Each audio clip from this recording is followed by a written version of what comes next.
You know, we were gonna start Fall Guys, but, actually, wait for it. Let's boot into Pokemon.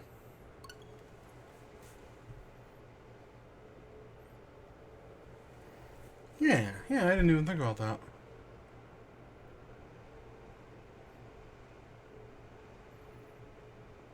So we had mentioned that, I was gonna wait a few more minutes.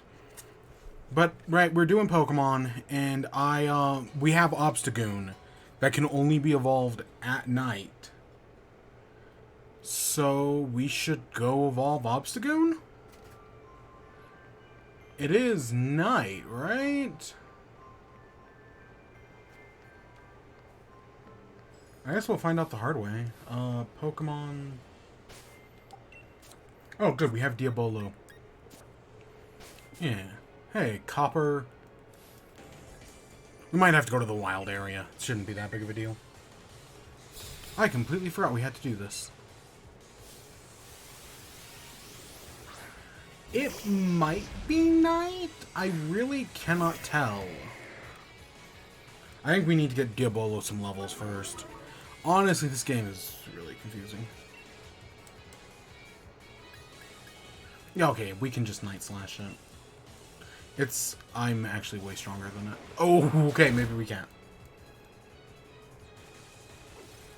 Oh, we'll be fine.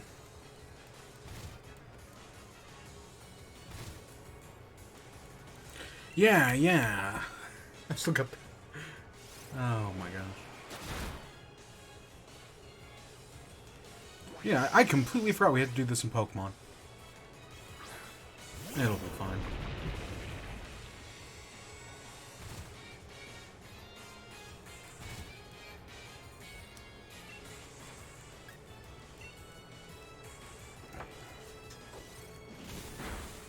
There's also one other thing we gotta do as well.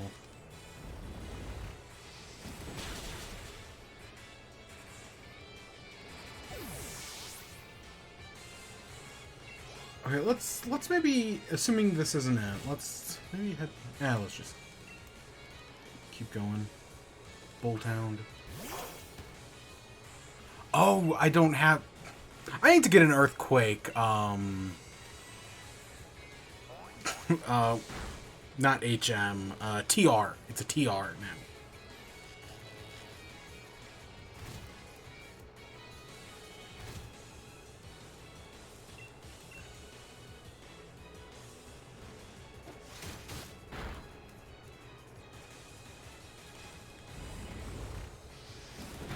It is so nice that I can just switch between the PlayStation and the, Switch with just the press of a button. God, I'm so glad I did that.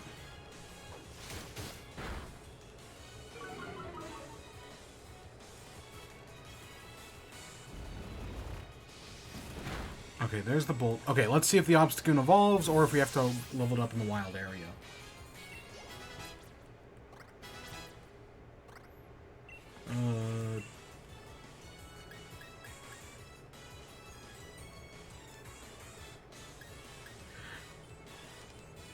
Do you want... It's got good power, but it's only a 50% chance of hitting. Nah, I'm good. So, I'll talk about this again probably the next time we play Pokemon. I'm probably taking, God damn it, we gotta go to the wild area.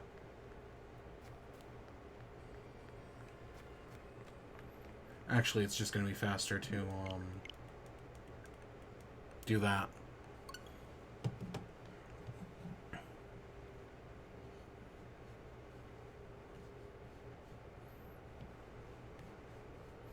Because we didn't save, so that means if we just go... God, I hope this works. Else, I don't know where night is. Like, I don't know how to get nighttime, then. If the story is going to be so limiting. You know what I'm saying?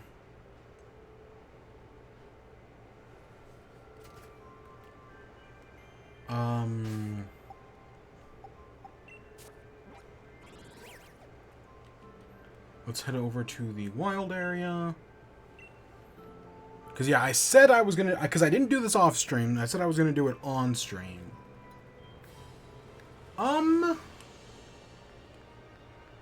I'm going to assume it's night enough.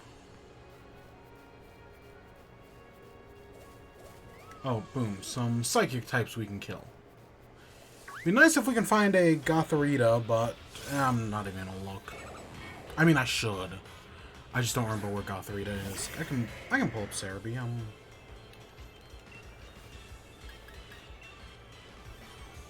Cerebi. Databases. Sword and Shield.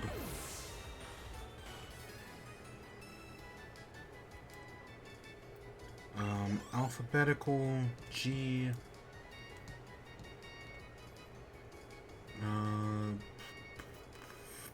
Gothita, there we go.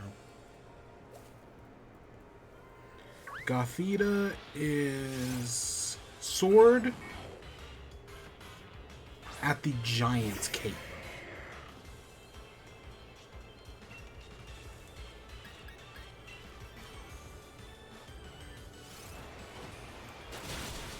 But I know it's during specific weather.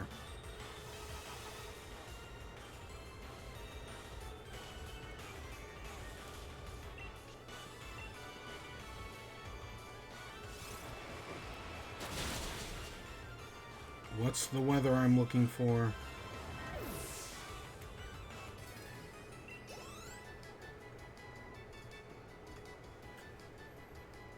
It's the Giant Cape. And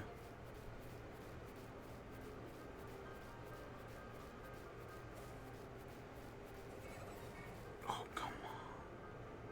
Not a snowstorm.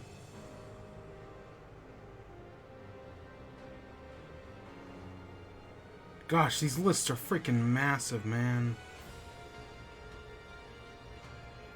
I'm literally just I've been scrolling this entire time. I have no idea. Let's just go check. Giant's Cape is right over there. It's that big rock, I think.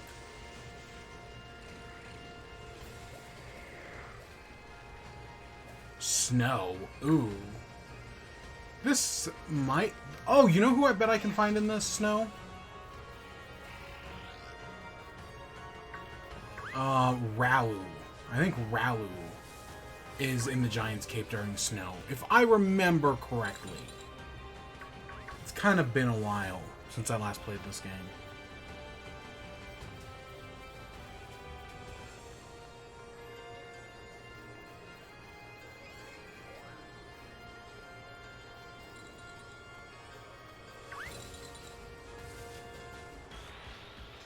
Oh, Delibird? Delibird. Nuzleaf. Scrafty. I didn't even check what level the Delibird was. Okay, 28, that's not bad. Minchino and Chichino.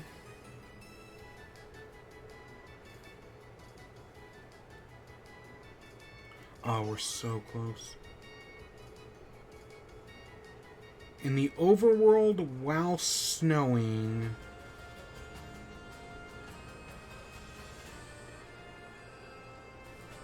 Is it snowing or is it a snowstorm? I guess that's what makes the difference. That is a snowstorm. So yeah, we can find Ralu here. The Lucario one. Says it's in the overworld, so... There's Sneasel. Some Soul Rocks.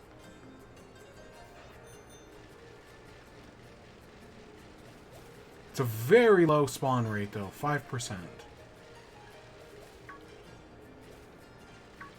So I'm going to assume, because on this list I don't see snowing with anything else, that we're not going to find out.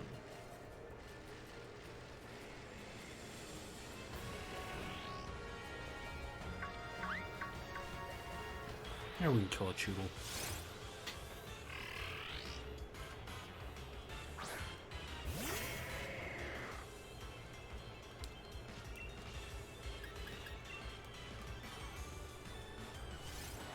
Yeah, easy enough. Come on, please evolve. Please evolve.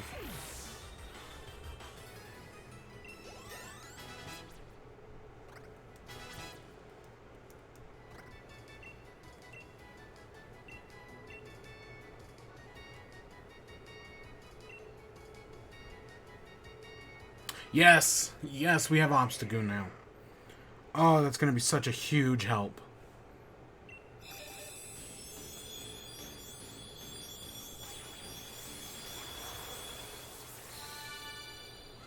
Yeah, Diabolo is now Obstagoon. Ah.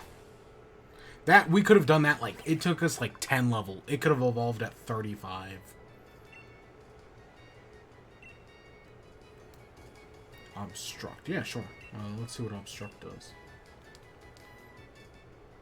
This enables to protect itself from all targets, all attacks. Oh, okay. Yeah, let's get rid of, like, Counter. Counter is fine, but yeah, let's get rid of Counter. Gothita is in Fog. Okay, I finally found it.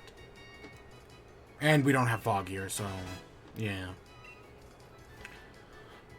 Okay, so if Fog ever happens, we can get a Gothita, which I want, but it's not going to happen.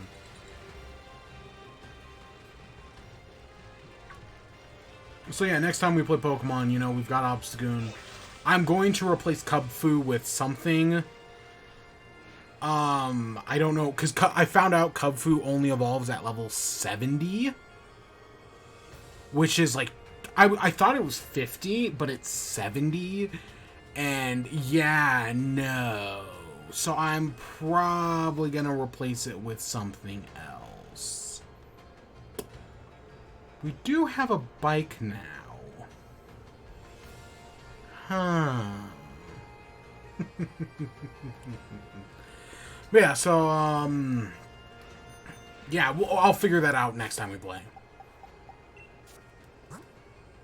Oh, and we gotta evolve. We also can evolve Morty as well. I think he's within the right level range. We just gotta, you know, get the stuff. But we can do that next time. The Isle of Armor has opened up for us. But yeah, that'll happen on our next playthrough. Alright, if you give me a second.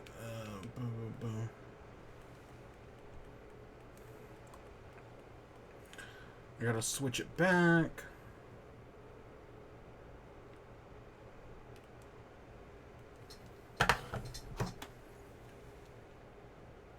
Oops. No, not that. I want that button.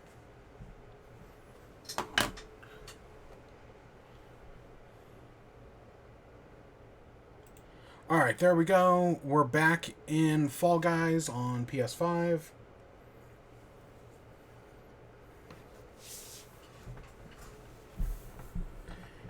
Yep. So yeah, now we can actually begin the show. Thank you for coming. Thank you for staying. Thank you for watching the show. I've been watching, OKKO. Again, I don't know, I just felt like it. So I've been watching OKKO. And yeah, that's how that's the ending song in every episode. So I think since last week, I've earned anywhere between 1 and 2 crowns. I kind of don't remember.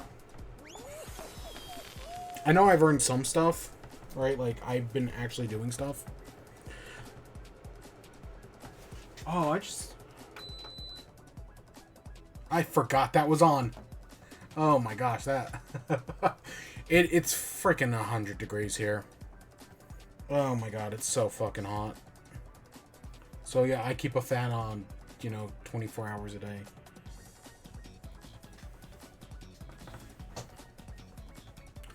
So, I went out, you know me, I like to get the, you know me, I do the collectible sodas. I went out, so they brought back Baja Blast and whatnot. You know, they do it every summer.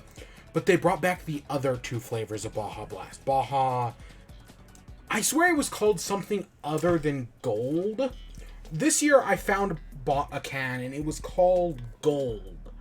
But I swear it was called Tiki last year. There was last year, there was Baja Blast, Baja Punch, and Baja Tiki.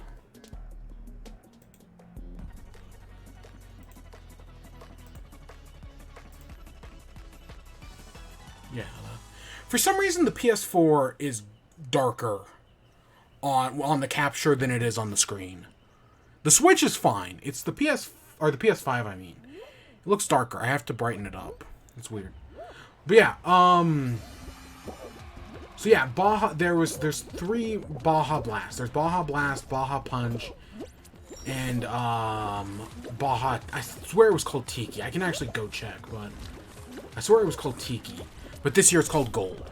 And I went looking for Baja Punch, because Baja Punch is maybe the best flavor of Baja Blast. It's a lot like Tiki Punch, which is maybe why I think the gold one was called Tiki, the pineapple one. But yeah, Baja Punch is basically Tiki Punch Mountain Dew. And it's one of the best. It may be better than, like, Baja Blast is the best Mountain Dew flavor, but Baja Punch might be the best, actually. It might be better. And I went looking for it, and I couldn't find it. I found I went to like 3 different stores. I found Baja Blast. I originally found bottles, and then at a different store I found cans. So I have a bottle remaining, which is what I'm gonna drink out now. But I found gold, but I don't like gold because gold is like pineapple coconut flavored, and I just don't think it's that good. Let me see. Baja. It was called Baja Flash. That's it. I went and got up. Yeah. So last year it was called Baja Flash. This year it's called Baja Gold. And even though I saw cans of it, I decided not to pick any up. And even though my Walmart supposedly had Baja Punch, right, the orange one, nope, they didn't have any in stores. So that was a huge disappointment.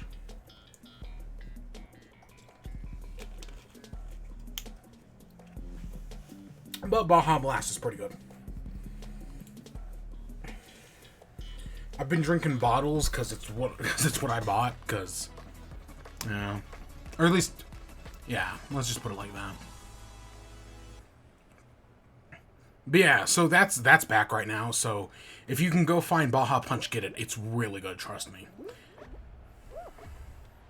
And I think Baja Blast is good as well. Like, it's the popular Taco Bell one for a reason, because it's really good. I know many people think that there's like a massive difference, right? Like, kind of like how I feel about like Coke and Walmart, or right, McDonald's brand Coke or McDonald's brand Sprite. That there's like this massive difference between Taco Bell Baja Blast and cans of Baja Blast, and they're probably right. But honestly, it's not that big of a deal for me. As like McDonald's Coke, where I'm like, oh, McDonald's Coke is like 1,000 times better. Come on, come on. Ah. Whatever. Okay, I can do this. Maybe? Oh, shit. Oh, I'm cutting this stupid close. Yeah, what did I say? I'm cutting it stupid close. It's called Baja Flash. Yeah, it's called Gold this year, and I don't know why.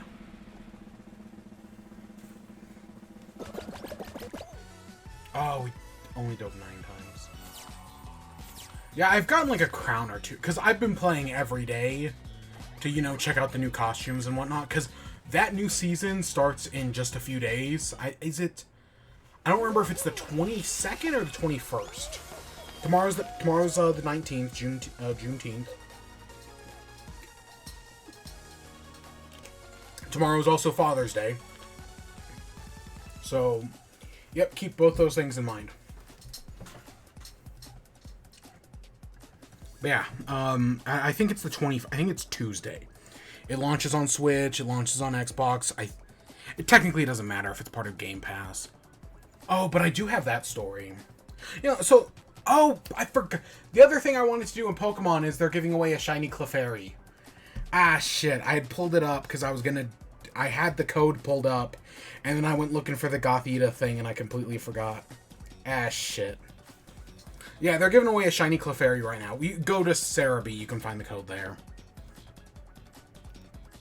Yeah, Cerebi is where I found the code. The code is APC 2021 Champ. It's you know, someone used their shiny Clefairy on their competitive team, so that's why they're giving it away.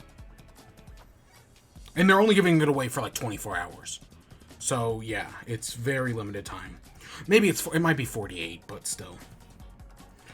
So let's get into the news. So the Xbox and Bethesda showcase happened, right?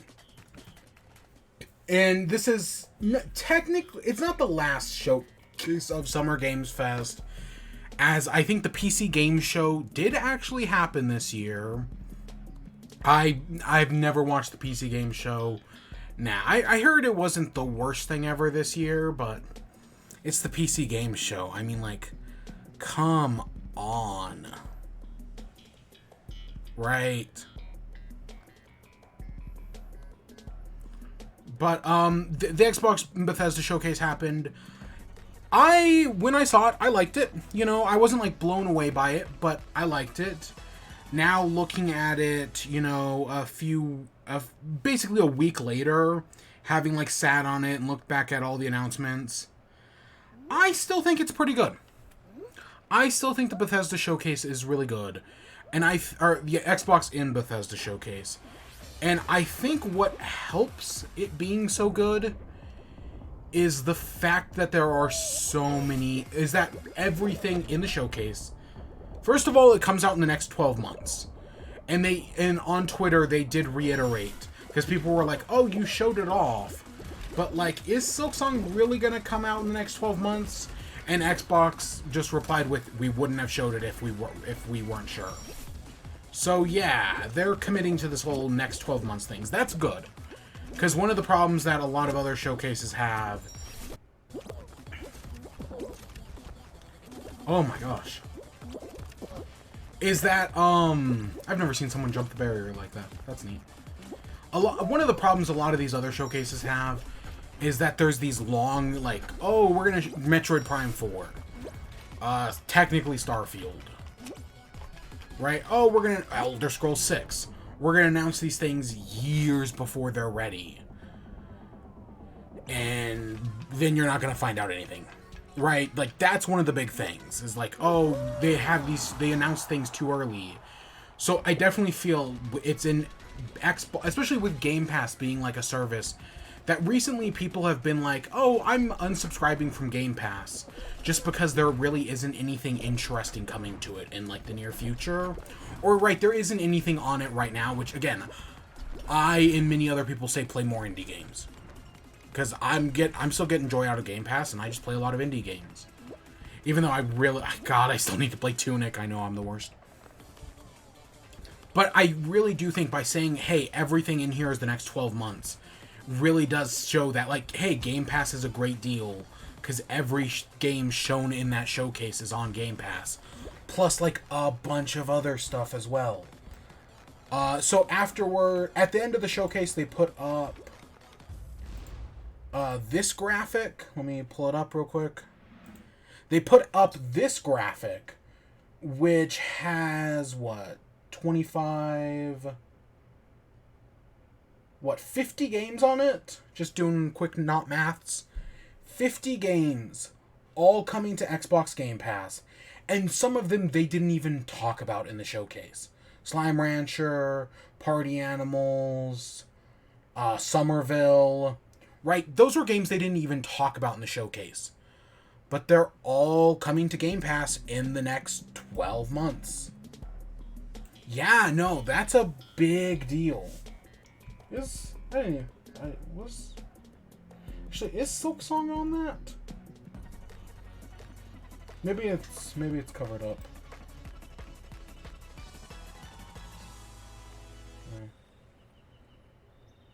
I really should be Fall Guysing. But yeah, no. So yeah, they for everything they showed off, there was a bunch of other stuff that they didn't even show off that's also coming to Game Pass. Like, yeah, I'm excited for Slime Rancher 2. I'm excited for other things that I'm trying to get a quick look at. Not Hogwarts Legacy. Fuck Hogwarts Legacy. It's coming to Game Pass, though. There was one pair. But yeah, so I think to that end, with everything being on Game Pass being a great service, again, I'm hoping for that family plan sooner or later. I do think, but that's great, right? Any like problems I had with like the Bethesda showcase being lesser, or being like, you know, this game looks okay, but I don't know if I'm gonna go out of my way for it. Hey, well, no worries. You know, it's coming to Game Pass, and you already bought Game Pass for other things. I've completely forgotten everything. There was one coconut, I guess? Everyone seems to be here, so yeah, let's assume that's right.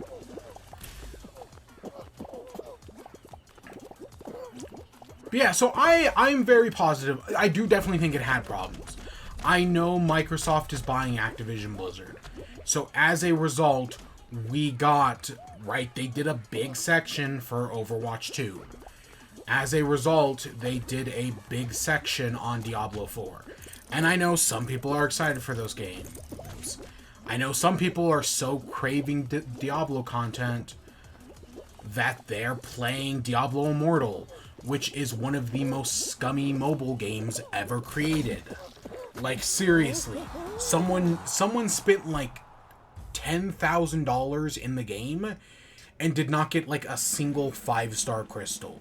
Or something insane like that.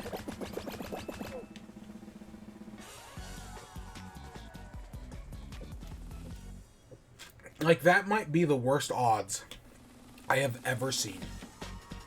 $10,000. And they got nothing. Holy shit. But yeah, fuck Activision Blizzard. Unionize. Hashtag a better ABK. Oh my god. But yeah, so that part did suck. And that, I'm not gonna, like, that does technically make the showcase lesser.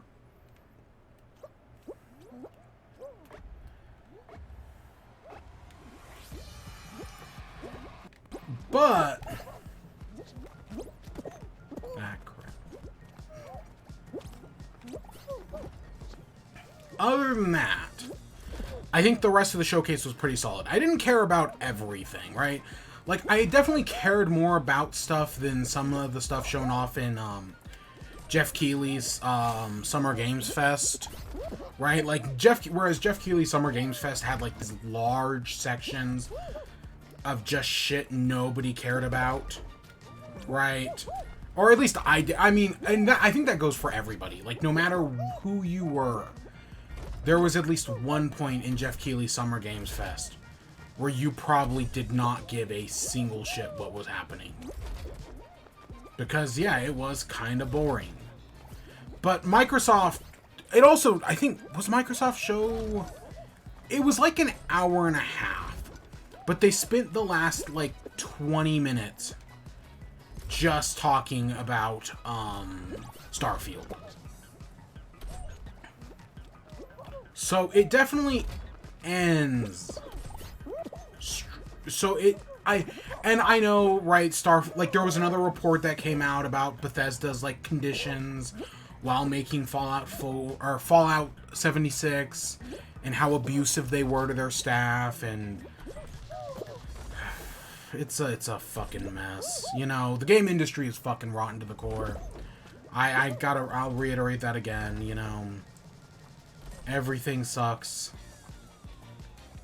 Oh, crap, Ola.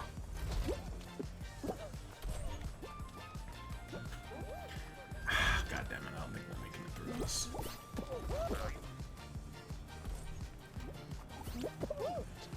I mean, we still got time, but it ain't looking pretty for us.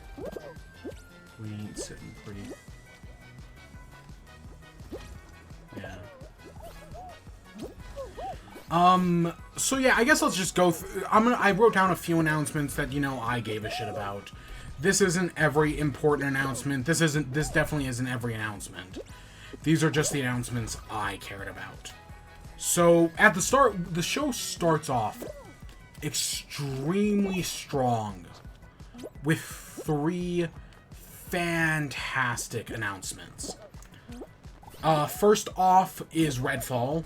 You know, Redfall is Arcane's new game. I liked Prey. I only ever played the first Dishonored, but I liked the first Dishonored. I didn't love it, but I liked it. I did not play Dishonored 2. I don't know, I feel like the first Dishonored, at least for me personally, was always a little bit overrated. But I liked Prey. I never beat Prey, but I liked it. So, yeah, I'm excited for what Redfall could be. I'm worried about what it might be, because it's very easy to make an always online game filled with microtransactions and loot boxes and whatnot. So they might completely fuck it up. But it could be very good. It looks interesting. That's what I'll say. It doesn't look to be another hero shooter, right? Like, it's clearly... They're saying it's something more story-driven, and that's what I want. I don't want... Alright, much like how Team Ninja went from Hellblade Senua's Sacrifice over to Bleeding Edge and then Hellblade 2, I don't want Redfall to be Bleeding Edge, right? I want it to actually be good. Yeah. Then after that, so they start off strong with Redfall. Then they immediately go to Silksong.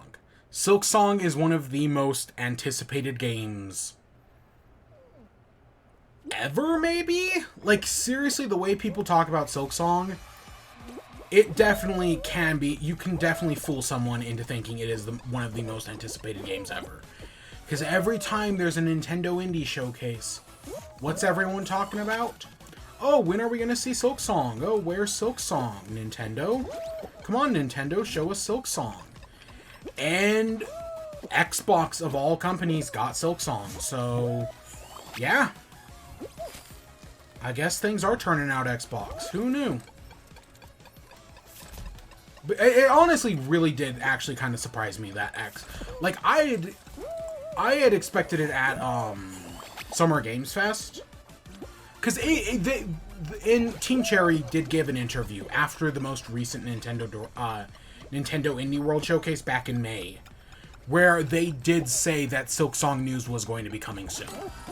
So I had figured it was either going to be at the Summer Games Fest or at the upcoming Nintendo Direct, which is rumored to be June 28th or 29th. I don't remember which date.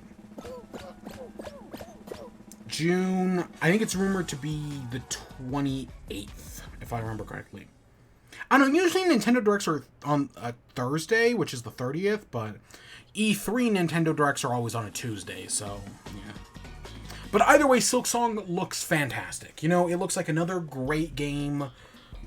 Hollow Knight is so good. It's one of, what, like 5 games I have on PS5 that I've downloaded on PS5, because, yeah. Because I wanted to replay it. But I'm so excited for Silksong. It's gonna be fantastic. Team Cherry is so fucking good at what they do. I'm ready, right? My body is ready. But they didn't give a release date. I don't even think they technically didn't even commit to this year. The only thing we technically got was Microsoft saying that, yeah, everything in the showcase is coming out within the next 12 months. Other than that, you know, the rest is a mystery.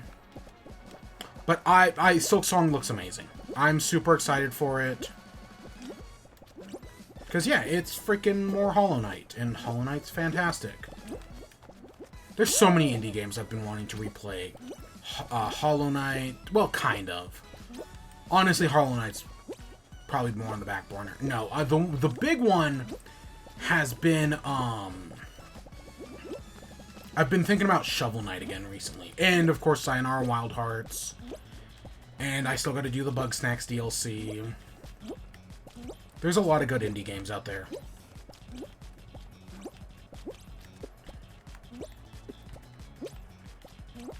Yeah.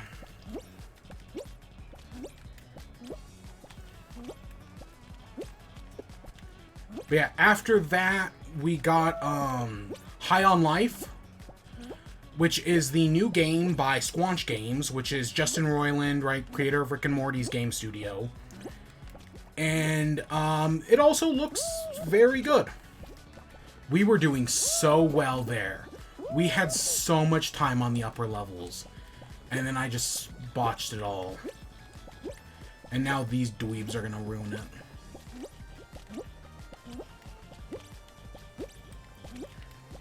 Because they may be running, but I will not.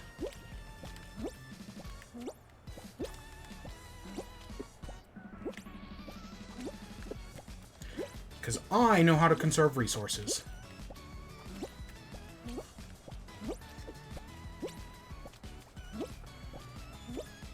Oh my god, they gave it to me! Holy shit. I had to focus there for a second. There was one tile I saw that I probably could have gotten, but... So, I think... But I skipped it, but holy shit. Maybe staying up on the top longer did pay off. That might be 2 crowns, because, again, I'm either really close to getting them with crown shards. Yeah, that's 2 crowns. Double crown. Jack double crown. Or whatever that joke was. That's a great play. Alright, so yeah, High on Life, so Squanch Games, I've been playing, Rick and Morty VR, which is, Squanch Games. At the time, they were called Squanch Tendo. But it's Squanch Games and Alchemy Labs, which Alchemy Labs was later bought by Valve. Then Squanch Games went on to make Trevor Saves the Universe, which I have played. It's okay. Honestly, it's not really... I didn't play it in VR, admittedly, but it wasn't anything that special. Rick and Morty's just been fun. But yeah, this new game, it's more inspired by something like... I'm gonna say the Outer Worlds, right? Obsidian. That's what it personally reminds me more of. But, you know, it's got that Rick and Morty sense of humor. Literally, one of the guns sounds exactly like Morty. I think Red Letter Media came out and admitted that they are doing some voice acting for that game. So, that might be neat. I don't know, you know, it looks neat. Again, Justin Roiland's got that sense of humor I do enjoy. I know some people only like Rick and Morty and shit on everything else he does, but specifically Solar Opposites. But I thought Solar Opposites was fine. The wall stuff was the best stuff, right? Never saw the second season, but of the first season, the wall stuff was the best stuff of Solar Opposites. The rest of the show, it was okay. So yeah, that's how the show started. Those 3 games, and that's just, they knew they had a strong opening, right? Like they could have just started with Silk Song, and that would have won them the conference for some people. But no, getting those 3 games right off the bat, those 3 games alone is stronger than anything else we have seen in any conference so far. If it was just those 3 games, Xbox still would have won Summer Games Fest this year. Yeah, that's how big of just a start those 3 are. So it's wild to think about, but yeah, so they start very strong. From there, again, there's a bunch of stuff. I showed the list. I'll show it again here in a second once we win. There's the list again. There's a lot of shit. Somerville, they didn't even talk about, but Somerville's going to be a... I guess Hogwarts Legacy isn't on Game... I didn't even notice it wasn't on Game Pass. Whatever, fuck the game either way. Somerville, that's going to be really cool. But they did talk about Cocoon, which is... So, if you don't know, Playdead Studios, who made Limbo and Inside, the 2 creators of the studio had a falling out. One creator made Somerville, and started his own studio, and made Somerville. The other creator stayed at Playdead and made Cocoon. So those are both going to hopefully be great. Grounded, which is Obsidian Entertainment. That game's been in early access for a few years now, and I might actually consider playing it once it's out of early access. I hear it's actually pretty fun.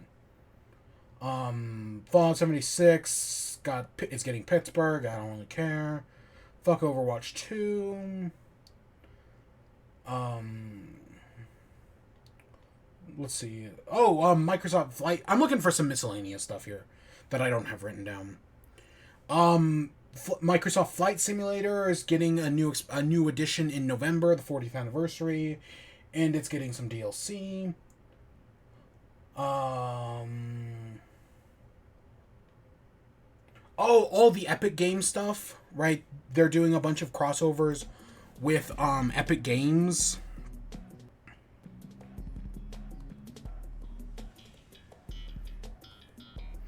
I mean Riot Games, not Epic Games, Riot Games. Yeah, no, that's kind of wild to think about that, right? So from what I understand, again, I hate League of Legends. The Arcane may be good. I don't know, I haven't watched it. But the game League of Legends is terrible. But I don't know, I guess people really like it. And I guess as part of Xbox Game Pass, every hero in League of Legends will be unlocked. Because, like, you have to do, like, these things where you have to, like, earn characters or something. Fuck League of Legends. I know there's, like, some sort of catch where, like, there's, like, a character of the week or something. I know there are rules and stipulations. But, yeah, it looks like if you get League of Legends on Game Pass, it just gives you everything. Which is definitely... that's at least more interesting. I have no idea what the fuck Valorant is, and I know it's CSGO, but I refuse. I refuse with CSGO as well, so... nothing new for me.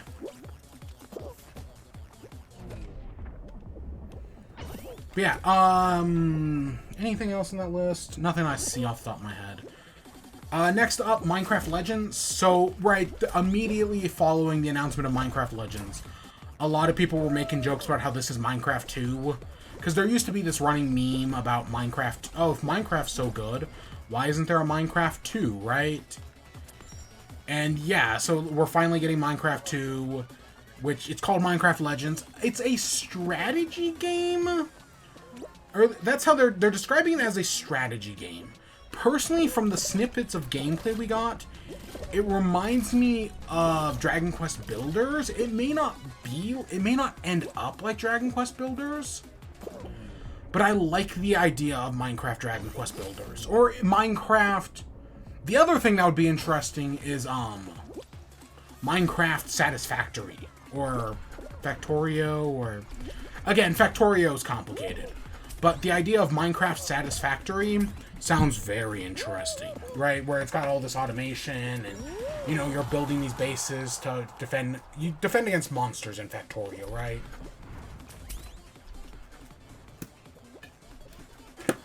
I don't know, I never played Factorio. Always wanted to, never did. And now I probably never will. Yeah, it's a shame. God damn it.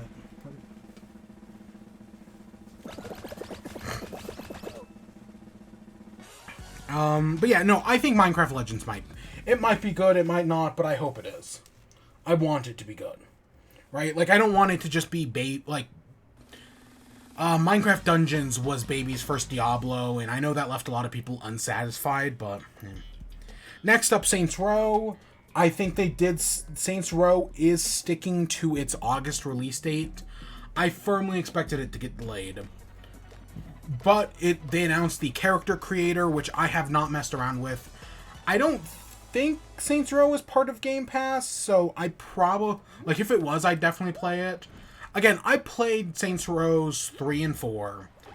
I thought 3 was... it was fine. I didn't love it. I didn't hate it either. I know a lot of people are way more positive on Saints Row 3 than I am. I don't think Saints Row 3 is anything that special, honestly. But Saints Row 4, which is where they're in, like, the computer simulation and they have superpowers, is really fun. I like Saints Row 4. Saints Row 4 is very solid. And did I ever play Gat Out of Hell? I don't think I did. Oh, I kind of can't remember.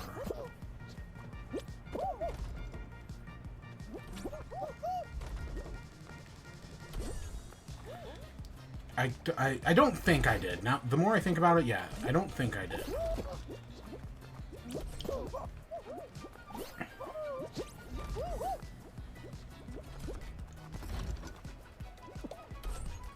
There it is. Alright. Yeah, so Saints Row, you know, the new one, I want it to be good. They can totally fumble the bag. There is totally a way to fuck this up, but they put out this, like, very immaculate character creator, I guess. Which one of the... It's like... It just makes me think that, like, one of the main differences between GTA and Saints Row is that GTA characters are just fucking ugly. Right? Like, it's almost impossible to create a good-looking character in GTA 5 or GTA Online. Saints Row actually wants you to have, like, a good-looking character. Something you'll be happy with. Whereas GTA characters are just something you'll settle for. If that makes any sense. But yeah. I didn't mess around with the character creator. I think it's free to download, so. But that's the thing that exists. Next up, this... Well, again, I think the opening of the show is very strong. Getting Silk Song, right? I didn't expect that. The biggest surprise of the show is that Persona 3, Persona 4, and Persona 5 are all coming to Xbox. Persona 5 is coming to Game Pass. If we look at the chart, you can see it right there. Yeah, Persona 5 Royal, right? The enhanced version is coming to game. So now you have, like, zero excuse not to play Persona 5. Again, I know people, like, Persona 5 is, like, one of the best received games of all time or whatever. And trust me, I was going to play it, and then they announced Royale, and then I was like, oh, I'll wait for Royale. I now have zero excuse to play it, other than the fact that the game's like 100 hours long, and I don't have the time. But it's really good. I know people love Persona 5. Even people who notoriously hate RPGs love Persona 5. It just blows my mind that it's on Xbox before it's on Switch. Because Persona 5 is one of, I'm not going to say the most, but it's definitely one of the most requested games to come to Nintendo Switch. Specifically since Joker is in Smash Bros. Right? It's been something people really want. And I get it. And it would be a perfect fit on Switch. Especially, and we know the Switch can run it because it's a PS3 game.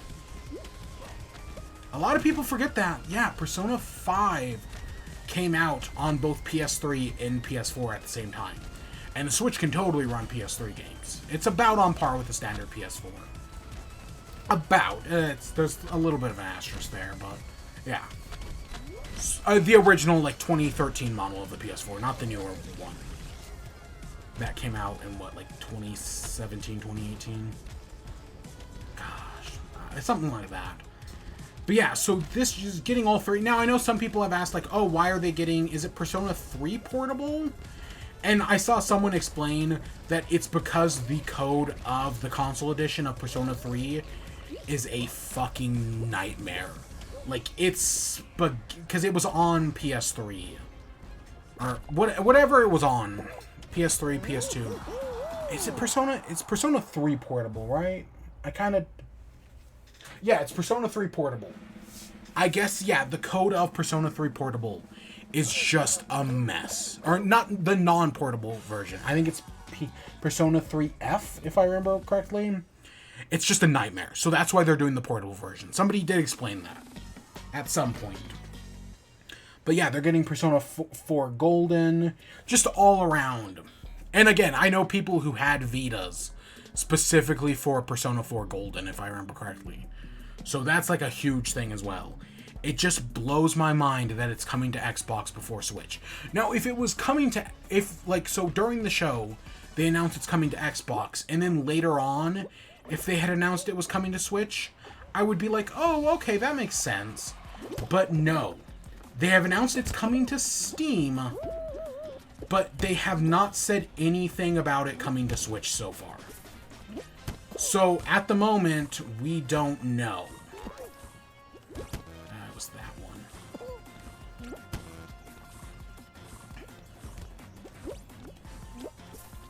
So yeah, at the moment we know it's coming to Xbox or Game Pass, and we know it's coming to Steam, but it has not been confirmed to come to Switch. I think it makes sense for it to come to Switch. It's just a matter of when.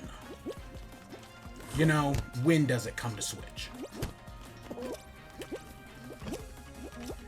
Oh, that's 2 games in a night. Oh, shit. We're doing good tonight. I am not bad at Fall Guys. Not at all.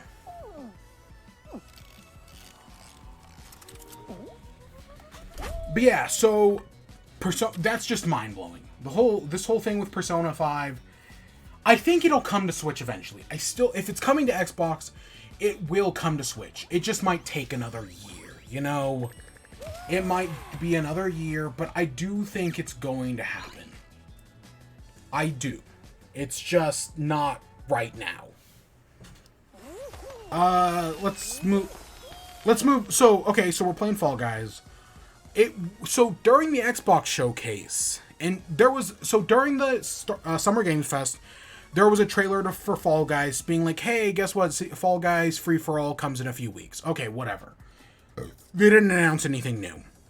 There was nothing at the Xbox showcase, but then Xbox did like a second showcase thing that was basically just the original showcase, but it featured like more developer interviews and whatnot. And they went into more detail on some of the games they didn't talk, right? Like some of the other games. But yeah, Xbox basically had a second showcase. And during that second showcase, for some reason it wasn't in the main one, it was only in the second one, they announced that Master Chief is coming to Fall Guys. Master Chief, and like, I think there's like 4 other Halo skins. Like, I think there's like a helmet, there's like a purple helmet, there's a grunt, and there's like one other thing. Covenant, I don't know. But Master Chief is coming to Fall Guys. Which, okay. Again, that makes perfect sense. I think I don't know if I predicted that per se, but I know I definitely talked about that as a possibility. Because I just think it makes sense, you know, Master Chief. Oh, God.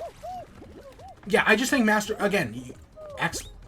there's all sorts of PlayStation reps and Fall Guys. I mean, look, there's Jin from Ghost of Tsushima right there in front of us. And there's tons, Ratchet and Clank are in Fall Guys, right? There's tons of them. So Master Chief coming to Fall Guys makes perfect sense. I wish Nintendo played nice with Epic Games. I really wish they did. I would love to see some Nintendo representation in Fall Guys. I would love to also see it in, I would be fine to see it in Fortnite. I don't think we need it, but I'd be fine to see it. Because, we know for a fact Nintendo and Epic were in talks to get Samus in Fortnite. And we know Nintendo is fully on board with Fall Guys coming to Switch, right? They've been fully supportive of it. So, here's to it'd be cool to just get, like, I don't need Mario's hat. I don't need Link. Getting Kirby would be cool. Right? It's getting some of the smaller stuff. But nope, the only companies Nintendo wants to play along with are Microsoft and Ubisoft. Still, I'm actually really, like, okay, I know there was all that, so with the Xbox Showcase, I know there was all that rumors of Banjo-Kazooie. Turned out not to be true, you know, it was to be expected. I did, though, expect GoldenEye. For, like, 6 months, there's been rumors, there's been leaks that have literally come from, like, Xbox's, like, website, including achievement lists. And no, nothing. That's so strange. Because everybody wants GoldenEye. Right? GoldenEye is one of those beloved games that probably doesn't hold up. And it would even, like, I could even just see them putting it on Nintendo Switch Online. Right? Because Banjo-Kazooie is on Nintendo Switch Online. What was the new game? They did announce a new game coming to Nintendo Switch Online yesterday. It wasn't Kirby 64. It was something people actually wanted. Ah, shit, I don't remember what it was.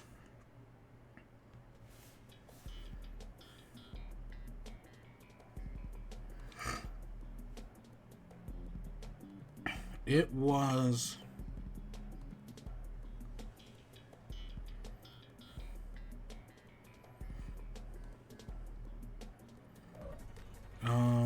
Oh, Pokemon Snap. Yeah, that makes sense. Okay. So yeah, Pokemon Snap is coming to Nintendo Switch Online in a few days. So yeah.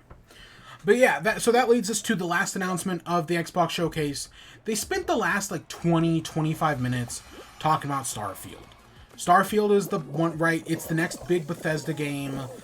I am hesitant. I'm not hesitantly optimistic. I am just straight up hesitant.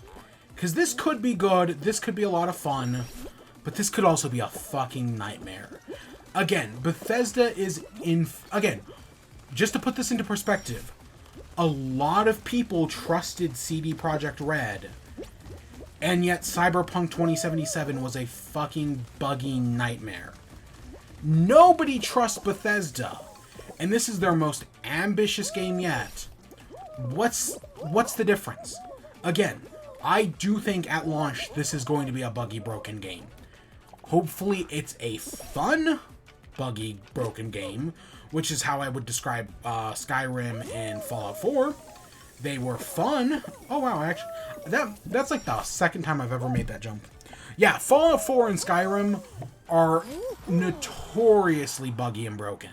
They're fun, but they're really buggy and broken, and it especially helps that nobody gives a shit about the story of those games, right? Like, the Skyrim, I have never beaten Skyrim's story.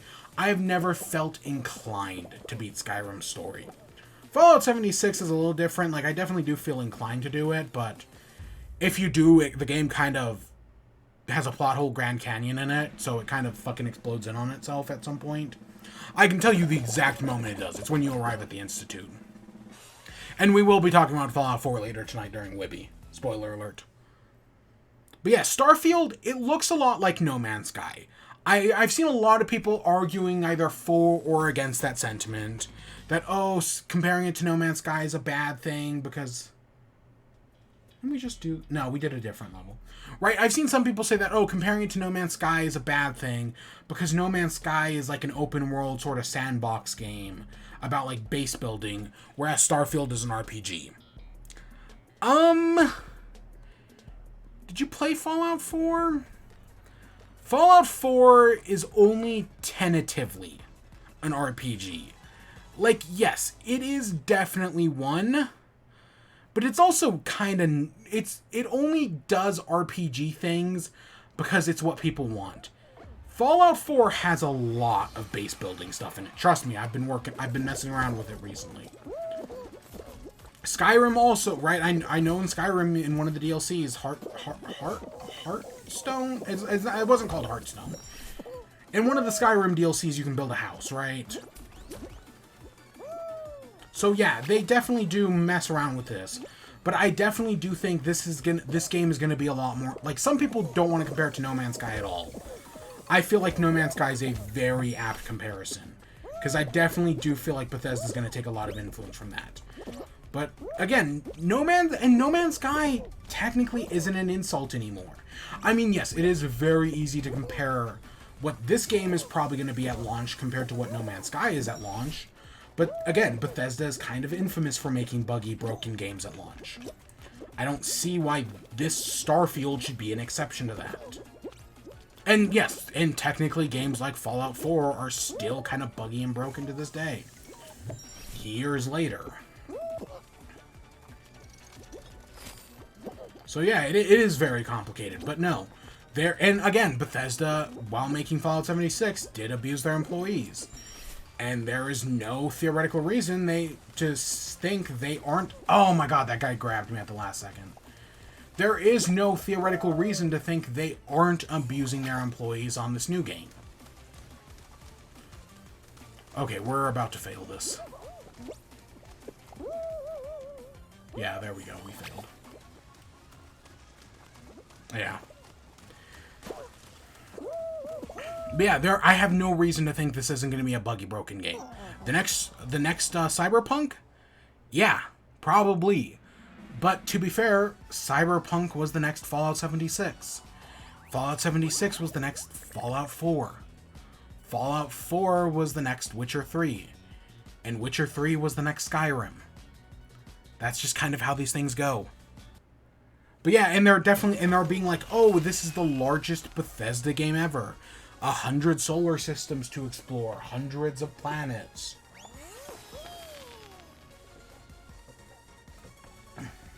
This is going to be the biggest Bethesda game ever.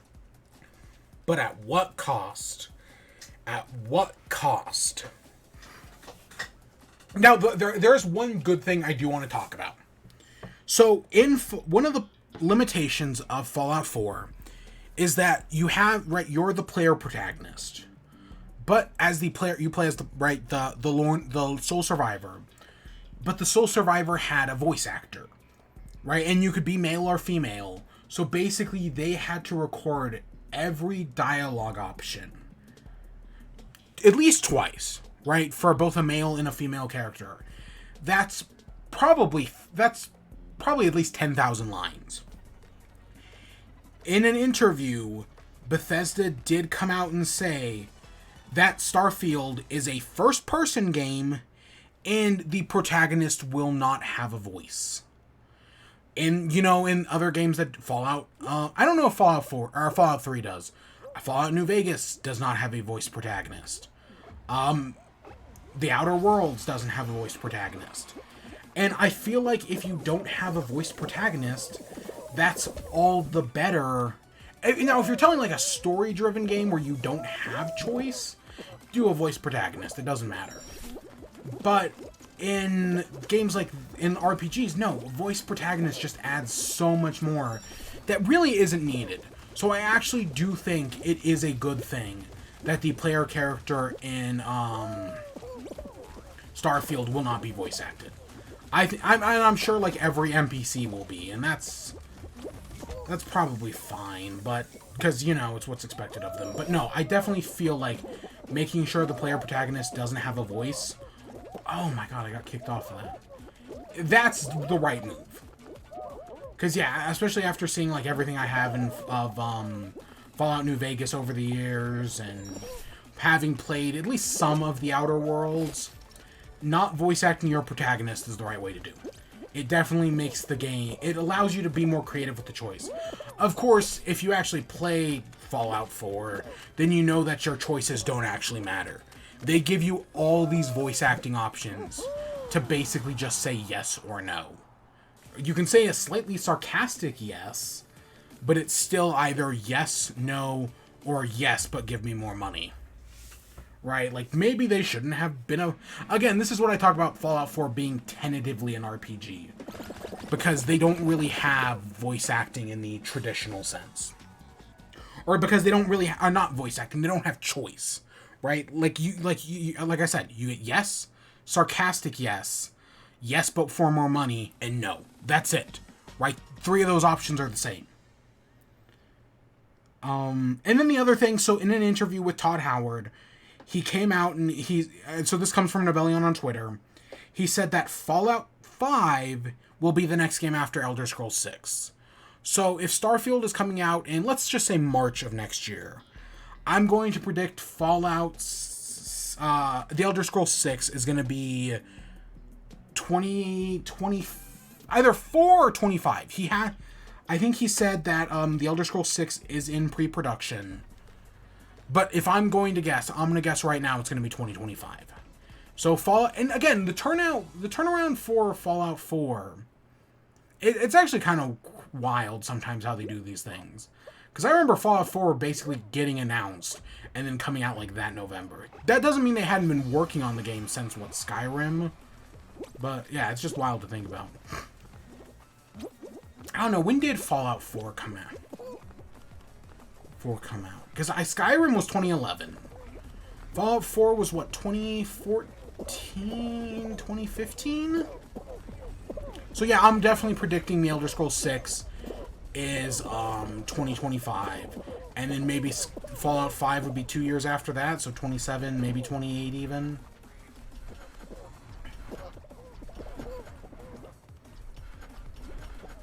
The more time that goes on in Fall Guys, the more I realize this is one of the worst maps. specifically this ending. You can be doing great in this map, and then you come to this wall of pillars at the end, and you just can't, and you just get bounced back and forth, and you can't win. Right? It's the great equalizer, and that kind of sucks. I don't like that map anymore. Let's see, what else? Starfield has more handcrafted content than any Bethesda game before it. New Atlantis, which is the main city in Starfield, is the biggest city Bethesda has ever built, and there is no seamless flying. So I'm assuming that's them talking about, like, your ship leaving the planet, or something like that. So there are some limitations. But I don't know. I am tentatively interested in Starfield. Like, especially, again, everything in this showcase, a lot of it anyways, is coming to Game Pass. And Starfield is coming to Game Pass. So that might be huge. Right? Like, as part of... So, instead of paying, like, the full $60 for it, you're just paying, what, like $15? And you're getting everything else on Game Pass as well? That's massive. Because again, and I know there's a big chance that Redfall comes out in March and Starfield comes out in like May or June. That's totally possible as well. That's going to be huge. I don't know. I'm interested in Starfield. But again, Bethesda will fuck this up somehow. They've burned all their goodwill is what I'm saying. So, there was a Capcom showcase. I did not watch the Capcom showcase. I didn't even watch somebody else talk about the Capcom showcase. I know they talked Monster Hunter Rise, which got a demo. I know they talked Street Fighter 6. I'm sure they revealed another character or something.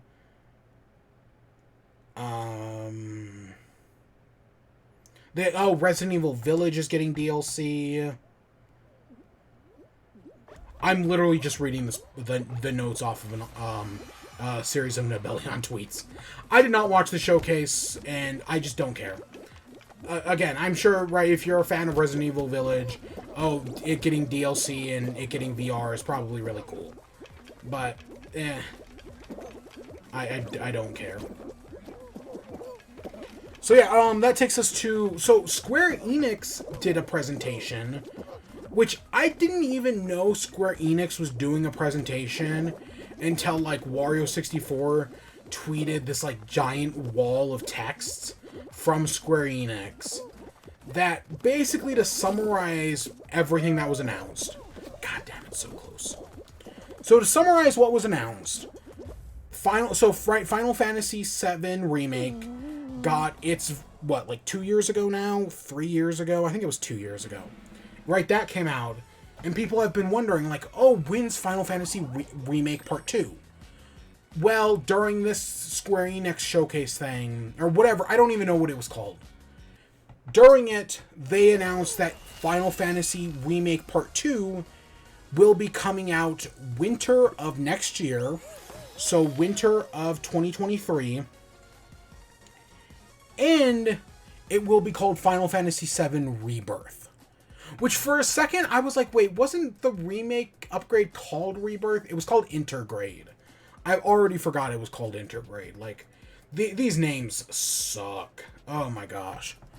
But yeah, so Remake Part 2, it got a small trailer, but it's coming... I don't even know how big of a trailer it was. I just saw, like, one screenshot of Cloud and Sephiroth walking. So maybe that was something. But that's coming out next year. So, hey, for all those fans of Remake, and I think they did confirm that it will be 3 parts. I don't remember if they titled what the third part was called. I know the title, right, the original is Final Fantasy VII Remake, then it's Final Fantasy VII Rebirth, and I don't know if they said the third one was had a name. They announced Dragon's Dogma 2, I guess? Yeah, I've never played Dragon's... Oh, was that a Capcom thing? Was Dragon Dogma at the Capcom show? Again, I didn't watch the Capcom show. I didn't watch the Square Enix show. Yeah, so they did announce there was like a graphic that had like all 3 titles that like had 3 logos, but part 3 was like blacked out. But yeah, I'm taking that as them confirming that part 3 is gonna have, right? It's gonna be remake, rebirth, and re-night, or whatever they call it. Re-into night. Re-zero. Reawakening. I don't know. Whatever they end up calling it. Also, during the showcase, they announced that Crisis Core is getting a remaster. So it's not a remake. It's not like from a grounds-up remake. It's just a remaster. But it's a pretty, like, if people did head-to-head comparisons of Crisis Core and this remaster, and it's actually a pretty big deal. Like, it's actually a pretty solid remake. But yeah, it's called Crisis Core Final Fantasy VII Reunion, and it will be coming this winter, so the winter of this year, to PS4, PS5, Switch, Xbox Series X, Xbox Series S, just Xbox One, and Steam. So yeah, that'll be everywhere this year.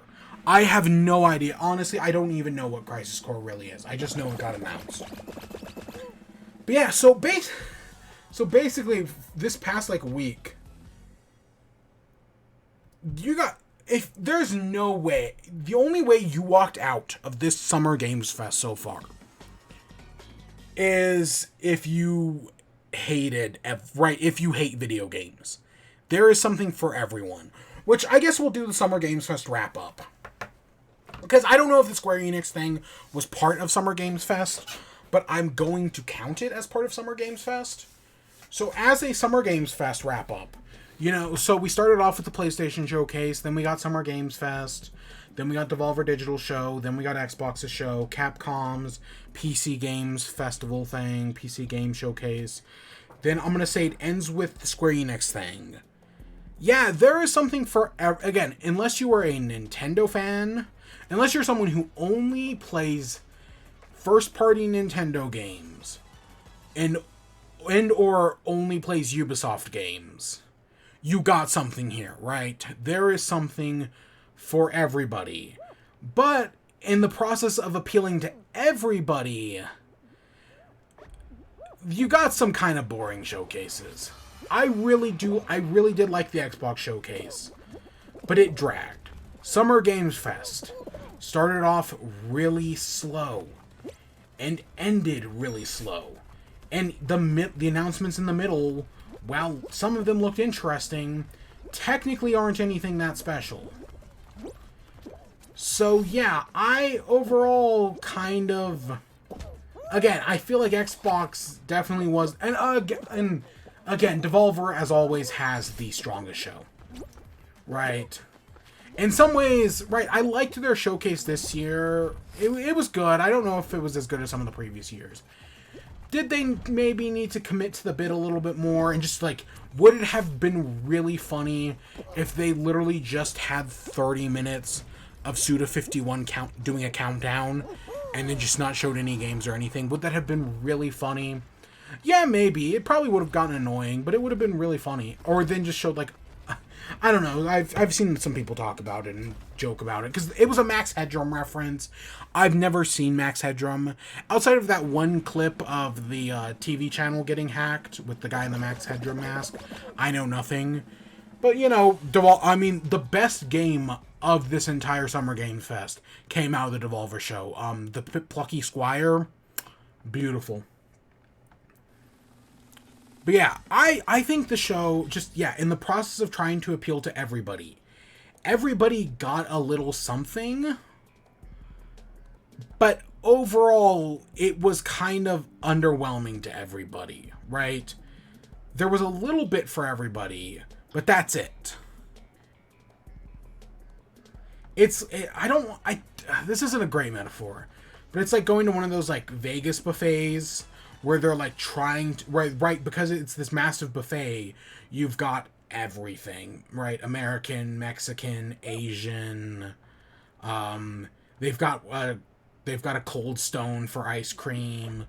They've got they've got kebabs roasting, right? They've got everything. But because it's a buffet, everything is just kind of subpar. That's definitely kind of how I feel about this E3. They did a little bit of everything, but giving us everything kind of resulted in some subpar stuff. But every once in a while you'll get something that's really good. Plucky Squire, Silk Song, oh, shit. Again, I think Bethesda Showcase opened really strong, and yeah, those 3 games probably won them this whole... just alone, those 3 games would win them this whole thing. But they had a ton of other shit on top of that. But it did start to drag. Plus, they had Activision Blizzard games, and fuck Activision Blizzard. And I'm sure I'll say the same thing when Nintendo Showcase happens. That, oh, I like the Nintendo Showcase. Oh, look, they had Breath of the Wild 2, but they also featured Ubisoft, and fuck Ubisoft. You know, like, I'm sure I will say the same thing.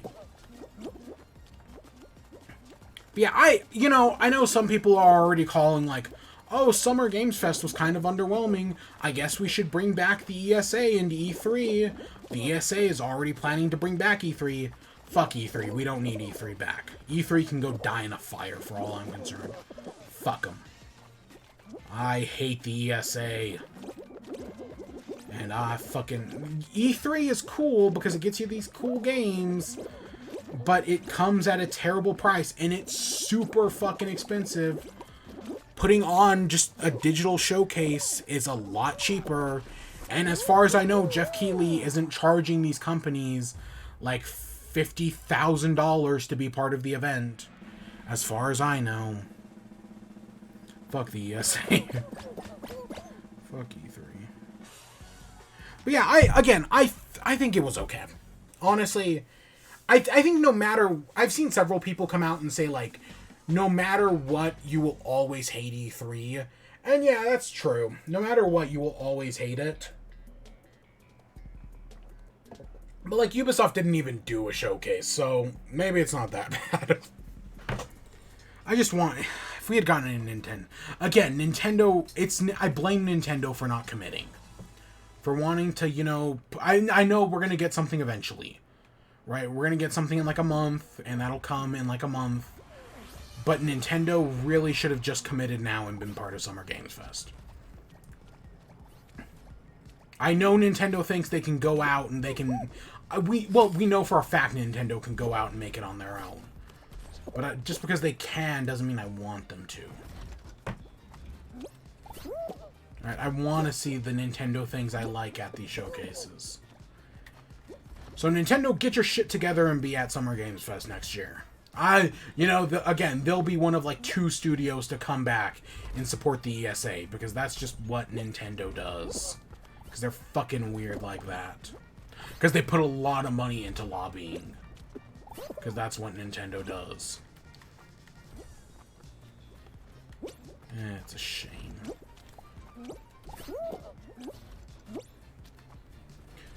So yeah, that was Summer Games Fest. You know, could have been worse. Could have been a whole lot worse, I guess.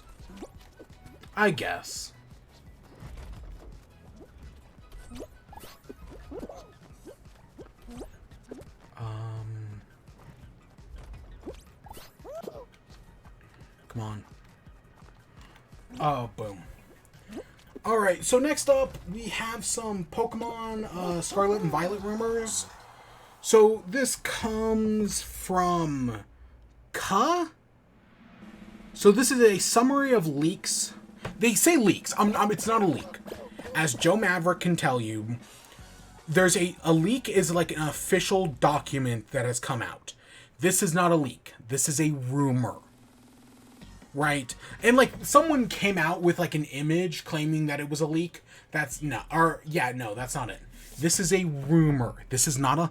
I know they label it as a leak. This is not a leak. But yeah, they came out with this series of like cryptic riddles that are just right. They can't just be like, oh, this is the thing. No, we gotta have this cryptic fucking riddle thing.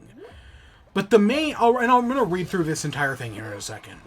But the big one that's got everyone up in arms is that according to KHU, I'm just going to call them KHU, K-H-U. According to KHU, the Sprigatito is going to do what everyone fears. What everyone's been fearing is that Sprigatito is going to stand up on 2 legs and become furry bait. Like, basically every gen... Wait, I was gonna say, I know, definitely every Gen 8 starter. I'm trying to think. I guess also every Gen 7 starter. What about Gen 6? Yeah, I guess also every Gen 6 starter. Was Gen 5 the last time not all 3 starters were furry bait? Oh my gosh, I actually made that. Yeah, because of Snivy and Samurott. Because, yeah, every gen...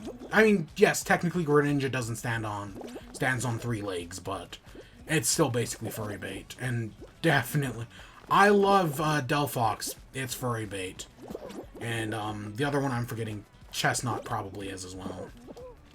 But yeah, Sprigatito is the one thing everyone, myself included, feared was that it's going to stand up on 2 legs. I wanted it to remain as the Weed Cat. Why doesn't it stay as the Weed Cat? Okay, I'm going to focus here real quick, and then we'll get back to it. And then I'll just read off this whole rumor list.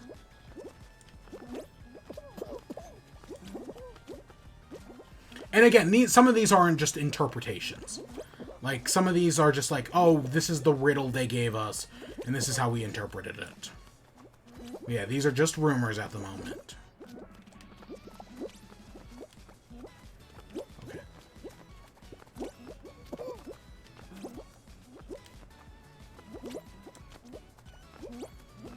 Oh my god, that guy grabbed me and he got me. Ah, fuck. Yeah, that guy grabbed me and I fell. I jumped and it just didn't do it, so. Ah, that fucking sucks. I mean, again, 2 games tonight, that's not bad. That's not bad at all. Alright, so the list is... So, starter final evolutions are Grass Dark, Water Fighting, and Fire Ghost. Sprigatito's final evolution has a god-tier hidden ability, will be bipedal, and seem like it will be humanoid waifu material. Yep, that's the big thing everyone feared. And again, these are just rumors, these may not be true, but they probably, I don't know. Quaxly's final evolution is the leaker's favorite of the 3 designs. Legendaries are Dragon Fighting and Dragon Electric. Makes sense looking at them. There is more than one Objectmon this gen. When they say Objectmon, I'm assuming they're talking Vanillix, Garbodor, Klefki, Comfey. What's Applin, I guess? Is Applin an Objectmon? I guess. There are at least 4 Waifumons and multiple Husbandomons, according to the leaker. So, you know, Lucario, Zoroark, Delphox, other examples I can't think of, but I'm sure. There will be a new cross-gen evolutions. An evolution for Dunsparce has been hinted. Dunsparce, again, Dunsparce and Shuckle are those 2 that are like, it's always like, oh, will they finally get evolutions? I don't know. Quillfish finally got one, and I love Overquill. Overquill's, I think, a great one. There will be a new type combos. Of course there will be. Give us Fire Grass, right? When I think Fire Grass, I think the Tiki Torch from Plants vs. Zombies. I want something like that. A new cool fish Pokemon.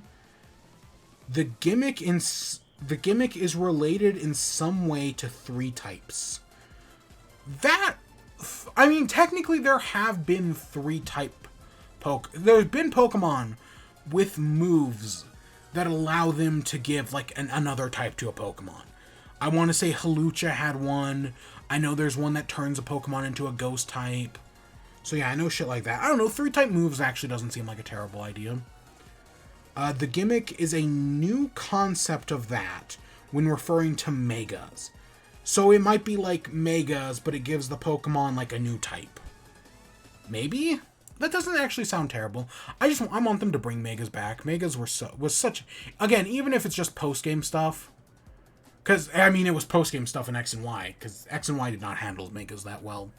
What was better? The Scarlet and Violet remake were... or not Scarlet and Violet. The Omega Ruby and Alpha Sapphire remakes were technically better. Regional form of a bull Pokemon. So we're either getting Buffalant or Tauros. Gets a regional variant. Regional form for a water/ground Pokemon. Water-ground Pokemon. The only one I can think of is Seismitoad. Yeah, I can't think of any other water-ground types off the top of my head. Smolive's evolution is the regional grass female Pokemon. So, Smolive's evolution is basically Leavanny from Gen 5. Go-Goat is back after haven't appearing in a Pokemon game since 2013, so X and Y. Or, I guess, Omega Ruby and Alpha Sapphire? Whatever, Go-Goat's back. I love Go-Goat. Go-Goat's one of my favorite Pokemon. Yeah, it's cool to have it back. Leaker mentioned there's tons of cool new Pokemon. So, what, maybe like 100? I don't know, I feel like most games have settled around like 60 to 100. 60 being X and Y's, and I think 100. I think Sword and Shield didn't add 100. I think it probably was around 80, so I would expect it to be around there. The regional bug Pokemon will be Japanese themed. That makes me think either Cicada or Beetle, but we already have Shedinja/Ninjask and Heracross, so maybe like a Heracross bug thing. That might be neat. Like Sword and Shield, not every previous starter will be in the game. Start? No, there's no R. It's just statter. That makes me wonder if not every Pokemon's going to be in this new game, right? If we're going to have a limited dex of like 400 to 500, which again, I know people hate the fact that Sword and Shield doesn't have a national dex. But personally, I kind of loved it because that, for the first time since like Gen 5, did it feel like there was a Pokemon game where you could gotta catch them all felt real. And before then, that was like Gen 2. Because definitely by like Gen 3, it just didn't feel possible anymore. Even though I think it actually technically is like possible in Gen 3 rather easily. I don't know. I actually didn't mind the National Dex thing. Let's see. As far as the leaker knows, there will still be some Pokemon after Scarlet and Violet that haven't appeared in any Switch game. And like people have pointed out, Venonat, right? We know Venonat and Venomoth are in Scarlet and Violet. This is the first time Venomoth and Venonat have appeared in a non-National Dex form since Gen 2. They were not in the Hoenn Dex, they were not in the Sinnoh Dex, they were not in the Unova Dex, they were not in the Kalos Dex, they were not in the Alola Dex, and they definitely weren't in the Galar Dex. They have not been in a game since Johto. I mean, you could trade them up to those games, but right, you couldn't catch them in those games. So yeah, that's kind of wild to think about. I mean, technically you could get them in Heart Gold and Soul Silver, but you know what I mean. Yeah. Again, part of me, I have very conflicting feelings on that. Because again, I feel like the National Dex thing was way blown out of proportion, but Pokemon fans are just they're not the most unbearable fandom. I still think that goes to Star Wars. But Pokemon fans are one of the most unbearable fandoms, filled with absolute cunts who would not be satisfied with all the riches of heaven. Let's see, continuing on. Lechonk's evolution will be female-looking, but ugly. Something like ugly, possibly. Yeah, I can see that. I could also see it being like... Because that's kind of how Diggersby was. Because you have Bunnelby, which was, this cute little bunny, but then Diggersby was really ugly. But it made up for it by being a great competitive Pokemon at the time. It's hinted that the legendaries will have 5 of something, and then forms in question mark. So who knows? And then the legendaries are rideable. So yeah, hopefully at the end of the game, you get the legendaries to ride around as motorcycles, which are basically just better bikes. That sounds really awesome. And then they add a note. Note, information marked with an asterisk was revealed via riddle and hasn't been explicitly stated yet by the leaker, so there could be something slightly wrong. Like that thing about the 5 forms, or, let's see, is there anything else marked with an asterisk? Oh, the legendaries, types, Dark Fighting and Dragon Electric, or Dragon Fighting, Dragon Electric. Also, another note, we try to use the same terms used by the leaker when referring to designs, waifu, husbando, objectmon, so that the message isn't distorted by us. It's not that we chose the words to describe those Pokemon. So, yeah. Now, I have seen people, like, read and, you know, they go into more detail, the actual leaks. I can't actually read them. But I guess as part of the more, like, people have taken, like, their descriptions of the final starters, and, like, I've seen, like, fan mock-ups of what they look like. Someone did post a picture claiming to be a leak, and that Ka came out and was like, no, that's not real, right? You gotta be more trusting of them, your sources. Oh, how did I get in there? But yeah, so that's all the leak stuff. It kinda, it's a lot. It does seem like a lot. Again, I keep using leaks in quotes. The rumor, right? That's all this rumor stuff. Is it true? Is it not? We have no idea, and we probably won't know until, like, as we get closer to the game's release. But yes, Sprigatito becoming like a waifu bait, right? Furry bait kind of thing. It's just, again, I really like the idea of a quadrupedal cat, right? Like a jaguar. That's a really cool idea. But no, Quaxley makes sense to stand on. I've seen a lot of, right? I think I called Quaxley as like a conquistador. I've seen a lot of people being like, no, it would make more sense if he was a Spanish pirate. And yeah, they're probably right. So, like, we always kind of figured Quaxley was going to be bipedal. There was that leak for Fuecoco, or there was that rumored leak. It was, right, like, kind of like how some, like, the Gen 7 starters leaked. Where it was like, oh, hey, look, this might be their final evolutions. Because the Gen 5 starters, or Gen 7 starters, Primarina, Torracat, or, not Torracat's evolution, I'm forgetting its name right now. And, Rowlet's final evolution. All 3 of those did straight up leak. Right? Those were actual leaks. Like, we didn't know they were leaks, but...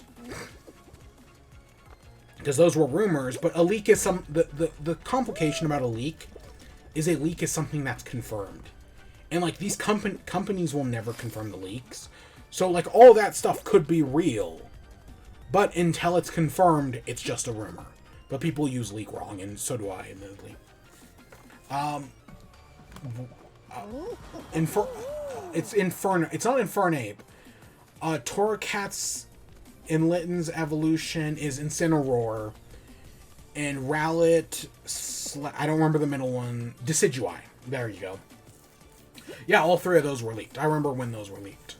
But yeah, supposedly in that same style, Fuecoco's evolution is leaked. I want to say it's different than what this guy's claiming. Is that the design looks different, so it might not be true at all, because I think this guy claims it's Fire Ghost, but according to that other rumor, it's Fire Fairy, which I think Fire Fairy is way more interesting. I don't entirely love the other rumor's design, right? I think it's just, but it's because it's based on like a real thing, which is why we think it's going to be Fire Ghost, because it's based on like a real life Spanish ghost. Either way, I feel like people have got a general consensus of what Fuecoco's final of. Even if we don't have the exact details right, I think everyone kind of knows what it's going to look like. And then, you know, there's all the speculation on what Sprigatito is going to look like. Grass Dark. I mean, again, my problem is, I'm pretty sure... Decidueye was Grass Ghost. Have we seen Grass Dark before? We've seen Grass Fighting. We've seen grass, ghost. We've seen... Oh, wasn't Greninja grass... Or Greninja was water dark. What's his face was Chestnut was grass fighting, if I remember correctly. Yeah. Again, I feel like fighting is way overused in Pokemon starters. It really is.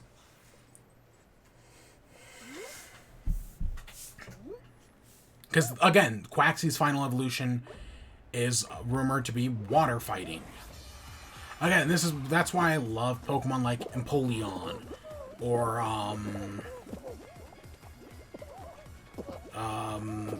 Delphox, because they break the mold. Empoleon is, I think, the only Steel starter. Delphox is Psychic, which I don't think Delphox is the only Psychic starter, but still pretty unique.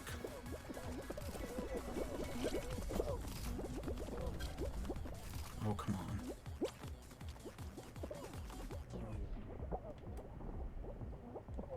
Oh my god, I didn't make it. Oh, that was up. Okay, whatever. But yeah, so that's all the Pokemon leaks. Again, we don't know if they're true or not. Or rumors, leak, whatever. We won't know for a long... We won't know until the games get closer to release. I do... Because one of the interesting things, during Gen 7's reveals, we basically knew everything about Gen 7 before it came out. And that's not even from leaks, right? Like when the Gen 7 demos got hacked. I'm not even talking about that. I'm talking just straight up, like, the Pokemon Company basically revealed everything. But then with Gen 8, they scaled back. So they will, we'll probably know the middle evolutions. But yeah, no, I like the fact that they scaled back for Gen 8. So we might see more of that. I don't know. So we might see a lot of this game, we might see very little. Either option is completely possible. Oh, come on. Come on, I'm gonna blow it right here. Yep, I blew it right at the very end. God, it is hot.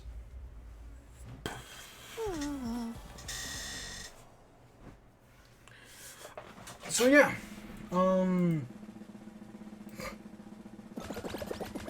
I guess that takes us into WIBE. So what have I been doing?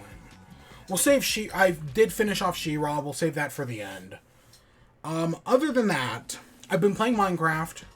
So I've been playing Bedrock or Java Edition for the first time in like 7 years. And I've been building a farm. Again, I want to show it off. I just know my computer, I can't both stream and play a game on the computer at the same time. The thing will fucking explode. And it literally did explode. At one point, I was watching a YouTube video on one monitor and playing Minecraft on the other, and the thing literally exploded. So, yeah. Oh, why am I still on this? So, yeah, I legitimately couldn't. Even if I wanted to show Minecraft, I couldn't. The thing would fucking explode, trust me. It'd be cool, though. It'd be cool. I'm sure I'll get, like, a screenshot or something. I'll figure out something. I'm a smart cookie. I might already have screenshots somewheres. I don't know. But I've been making a farm, I got a farmhouse, I got a barn, been growing a lot of wheat, been growing sheeps, because I made a chicken statue. I have a giant cactus farm. Not as big as I could make it, but, it's decent sized. Because that's how I've been getting, like, all my experience for enchanting, is by smelting cactus. Didn't want to make a mob grinder. Nope, I made a cactus farm instead. Didn't want to make an iron farm, even though I could. Nope, I made a cactus farm instead. Somebody else made an iron farm, and I've just been AFKing underneath his iron farm. To get iron for, like, hoppers and whatnot and other stuff. God, everyone's like so excited to like take advantage of like all the things you can do on Java Edition that like you can't normally do on Bedrock Edition, and then there's just simple farmer me, right? And it's been fun, but I'm trying to find. I found Skulk blocks, but I have not been able to find a Deep Dark, right? An ancient city, as it's called. I've looked, and I cannot find it. So I'm sure I'm just missing, right? Like, I don't know where they are. But yeah, so I've been looking, and I've even went out exploring. Because, like, while I was running around, I found, like, this really cool mountain cave. And I was like, oh, I wonder if there's something down there. Because it's just this beautiful, like, mountain cave with, like, a frozen lake in it. And I was like, oh, maybe there'll be something awesome. There was not. Sad to say. I mean, I found some skulk in there. Not any skulk sensors, though. Just skulk blocks and skulk, with the little, like, not leaves, the skulk, like, I think they're called growths or whatever. But nope, no, not even a catalyst. So that's super disappointing. But yeah, nobody's found an ancient city yet, and that sucks, because I do want to find an ancient city. But yeah, I've messed around with the mangrove swamp. Someone made a magma cube farm to get infinite frog lights, and they have so many frog lights. Oh my gosh, that achievement, that frog light achievement, is gonna be such a pain in the fucking ass. Oh my god. For when we eventually do that on Java Edition or Bedrock Edition. That's gonna be the hardest one. But yeah, so I've been enjoying Minecraft. But I've kind of hit that, like, my farm's fully built at this point. So I've kind of hit, and I went looking for netherite, because I've got some, I don't have that many diamonds, but I've got a few. So I went looking for netherite.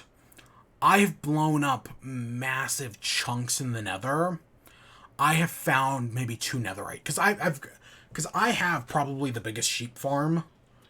So I have tons of beds. So I've just been using beds to, tunnel bore through the nether. Nope. I've only found, like, 2 ancient debris. It has not. I've lost, like, a bunch of shit in lava. Because I'm mining. Because I'm blowing stuff up. And it's like, oh, you just blew a hole at the bottom of a lava lake. Get covered in lava. It's like, fuck. So, yeah. And then hoglins keep spawning down there. And it sucks. The nether has not been fun. Admittedly, I've had a better experience than others. Even though the only thing that we're keeping track of is the death counter, and I have died more than, like, everybody else by, like, a magnitude of, like, 5. It's it's pretty wild. But I seem to have, but, like, I also, if you saw how I played Minecraft for getting those achievements, I play a lot more reckless. I play it like Dark Souls. Right, where it's just like, oh, I'm gonna bash my head against the wall, and eventually it's gonna work, right? Because either I break or the wall breaks, and the wall always breaks. Again, I know I would enjoy Dark Souls if I ever played it, but I've been trying to get caught up in podcasts, both while playing Minecraft and while playing another game, which I'll talk about in a second. And I'm far enough behind that I'm getting to, like, Elden Ring's release at the end of February. So I've just been listening to people talk about Elden Ring and how good it is, and I really should be playing it. But nope, because I do own it. But nope, instead, I've been playing Fallout 4 on PS5. Because, yeah, I have Fallout 4. I think it was part of the PlayStation collection. So I have Fallout 4 on PS5. I don't have the Game of the Year edition, which sucks. So, like, I don't have Nuka World and Far Harbor, which I've never played before. But yeah, I actually started up a save file on Fallout 4, I don't know, like 6 months ago. Probably even longer than that. It's probably honestly been closer to like 10. But yeah, I started up a save file of Fallout 4, played it for, I don't know, like 5 or 6 hours, and then haven't touched it since. But I don't know, maybe it's because of all the Starfield stuff. But I really felt like playing Fallout 4. So I was like, yeah, I'm going to go into Fallout 4, and I'm just going to... What I've been doing is I've not been doing the story. Instead, I've just been exploring the Commonwealth, right? Trudging around the Commonwealth. Not even listening to the Diamond City radio. Nope, I've just been listening to podcasts instead and whatnot. And, just trudging around, having a good time. I did go looking for Diamond City. and I got so fucking lost. And I was like, oh yeah, I think Diamond City's around here. Like, I was at like Swan's Lake, I don't remember what it's called. And I was like, I think Diamond City's around here. And like, technically in the grand scheme of things it is, but it was like way farther west than I remember it being. But yeah, I didn't, because like I started off at like where I'd left off last time I had played the game was I just helped out Paladin Dance clear out Arcjet. And, you know, helped out the Brotherhood of Steel. And that was like the last thing I did, and I hadn't touched the game in, like I said, like 10 months. So I was like, okay, I'm gonna go from the Cambridge police, it's the Cambridge police station, right? I went from there, and instead of going across the bridge, which leads you directly to Diamond City, as I later learned. Oh, and I have not been using the map at all. I should say that.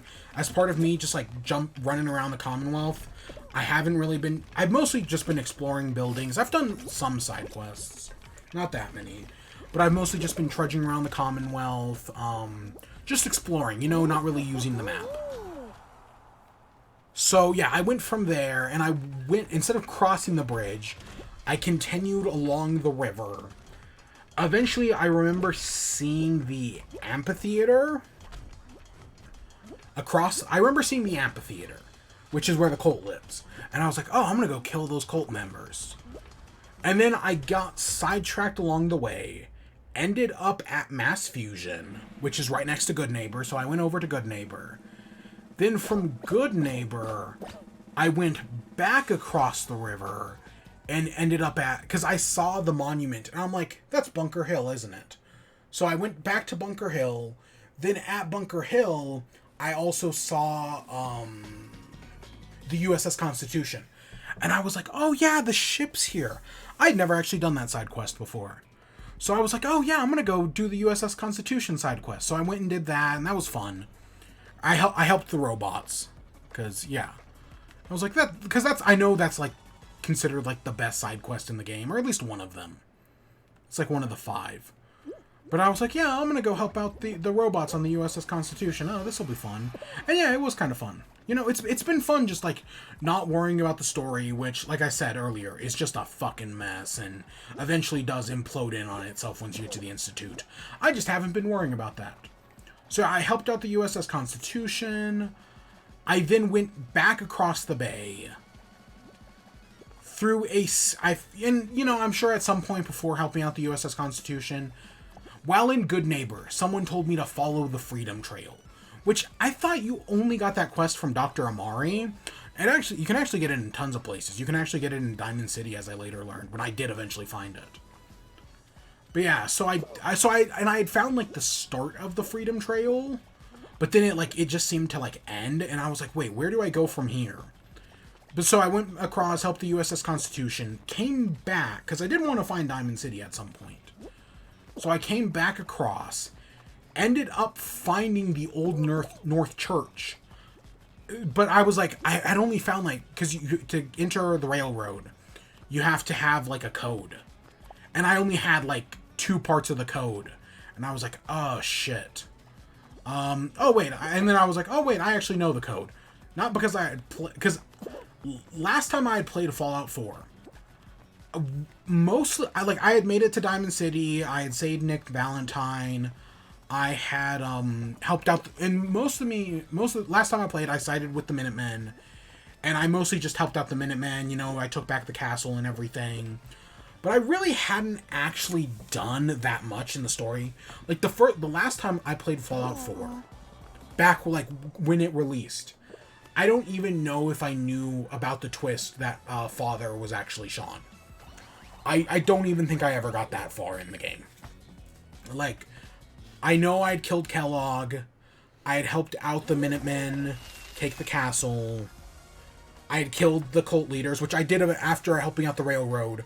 I did finally find the amphitheater again, and I did kill the cult. I did kill all the cult members, so that was fun. What else? But yeah, I didn't honestly. Last time I played Fallout 4, I maybe only put like 15 hours into it, and that was it. And I didn't really do that much. And again, this time, like last time, I was more kind of playing along with the story, you know, mostly helping out the Minutemen. This time, I'm just like footloose and fancy free, right? I'm just like, hey, I found the pub. And I was like, oh wait, isn't the brew buddy here, the alcohol making robot? I'm gonna go get the brew buddy robot. So I did, and then you get the option to keep it and like send it back to one of your settlements.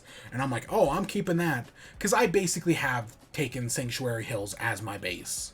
Right, like everything I do is like out of Sanctuary Hills. Even though I haven't talked to Preston Garvey maybe once, I've talked to him twice. Like, okay, once he gets to Sanctuary, I mean, I've talked to him twice, and the second time is him being like, "Hey, we should go take the castle." So just through me like wandering around, I've done enough quests for the Minutemen to get the castle. At least to go there. I haven't actually been to the castle. But yeah, that like area around like the what is it, the east side of Boston, with, you know, Mass Fusion, Good Neighbor, and all that. I just wandered around there forever, checking every building, clearing out every building, doing a few side quests and whatnot, but not too much. Because basically, the character I'm playing in Fallout 4, I'm basically just a yes man. Even though if I do end up eventually running into the story stuff, because last time I sided with the Minutemen, technically, and I know, and now that I've met the Railroad, I know I could side with the Railroad, but no, I already know I'm going to be siding with the Institute, because it's different, right? But so far, I've been playing a yes man, because, like, you go to, again, I talked earlier about how, like, Fallout, like, drives you in circles, right? There's the yes, there's the sarcastic yes, there's the yes for the no money, and there's the no. And playing Fallout 4, it puts that in very straight comparison, because you'll come up to people, and they'll be like, hey, I have a mission for you. And you ask, like, what's the mission? And they won't tell you until you say yes. Right? And it's happened, like, a dozen times. Where, like, I'll go to someone, and I'll be like, hey, you have a mission for me? And it's like, yep. But I'm not going to tell you anything about it until you say yes to my mission. So, yeah, I've basically just become a yes man who will do whatever, like, somebody asks me to do. Good, bad, whatever. Again, there are a few exceptions. Like I said, like, when doing the USS Constitution, I sided with the robots. I helped out. I found, right before I started streaming, I found Volt 81. So I did the quest in Volt 81. You know, I saved the kid. I found the cat. I got the guy off drugs. Right, so that's where I'd left off. I'm in, because I eventually circled back around. It was really funny doing the USS Constitution quest, because one of the like last mission as part of that quest is you have to go find like a reactor chip, and the reactor chip is at Fort Hagen, which is where Kellogg is hiding. But by that point, I hadn't even been to Diamond City yet. But I had actually found Fort Hagen. So I went over to Fort Hagen and got the chip, even though that's where you're supposed to meet Kellogg. So that was funny. Again, I shouldn't, like, your character doesn't know that in the game, but I do. Right? Because, again, while I have not played that, well, I had actually killed Kellogg in my past playthrough, but I've seen those Joseph Anderson videos, man. Those Joseph Anderson videos are so good. But yeah, so I did that, and I did eventually find Diamond City, and when I got to Diamond City, I was so over encumbered. Oh my gosh. The character I'm playing a melee character.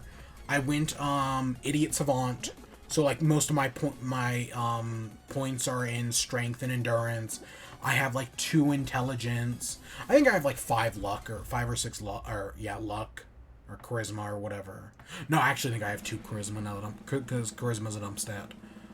But yeah, so I'm playing an Idiot Savant, like, strongman character.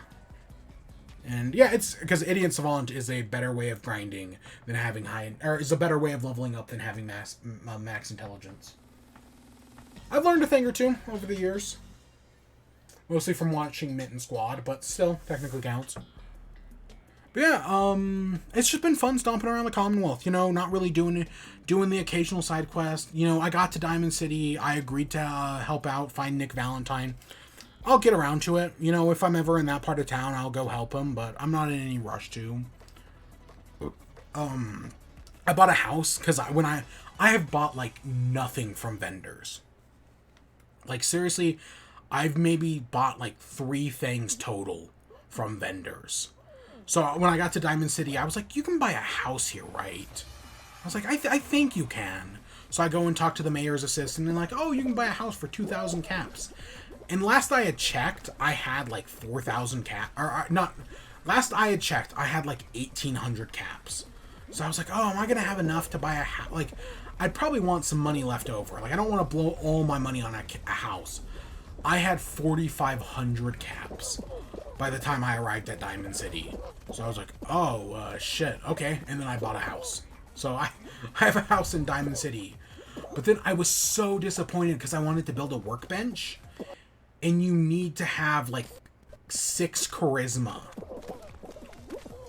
You need to have, like, 6 charisma and get, like, local leader level 2 to build, like, workbenches.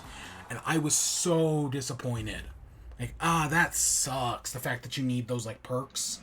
Because, yeah, I know, I wanted to, like, put stuff in, right? I want to put, like, workbenches in my house and, you know, start doing stuff.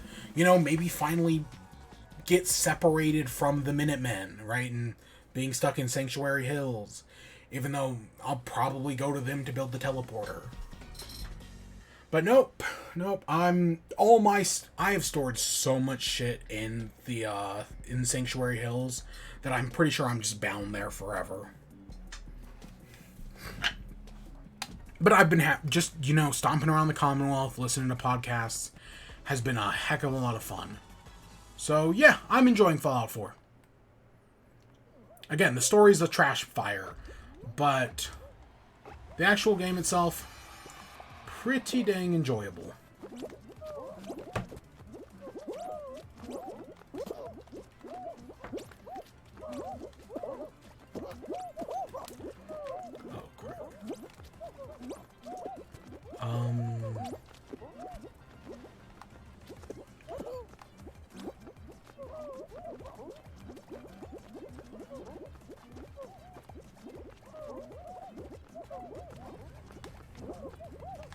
Okay, let's see if this works.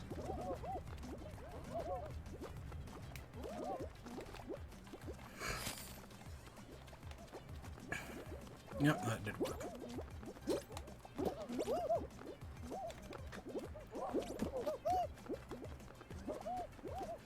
Oh, come on.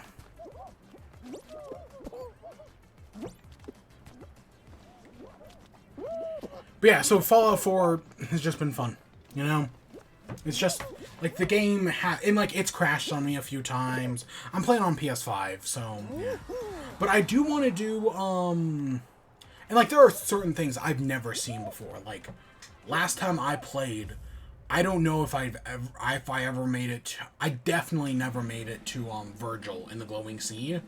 So that's going to be fun to experience for the first time. Definitely not going.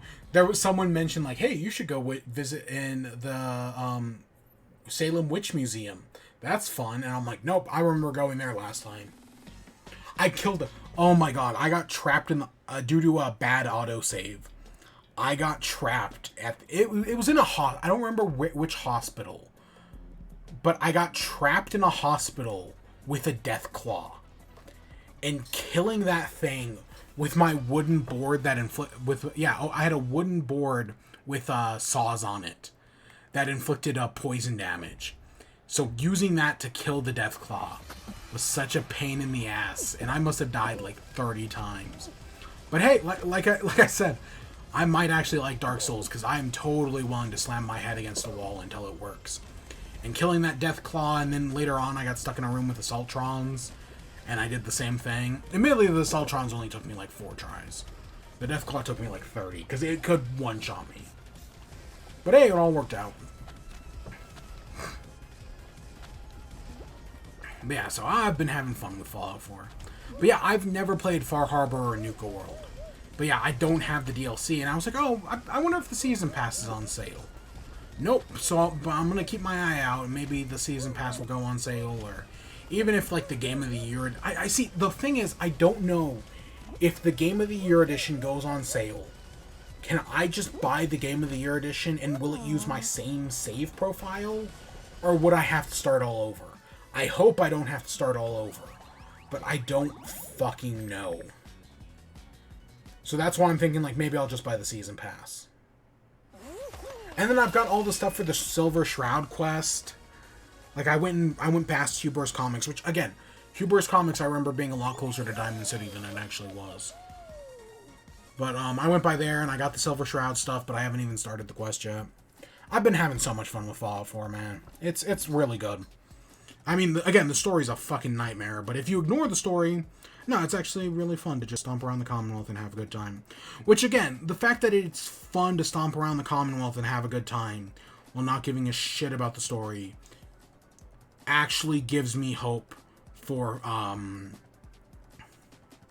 Starfield.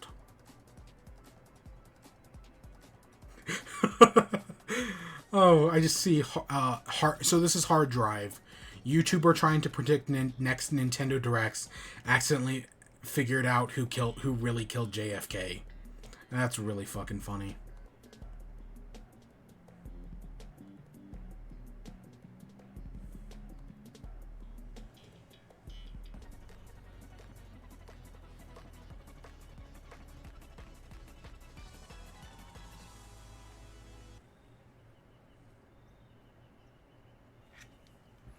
That's really funny.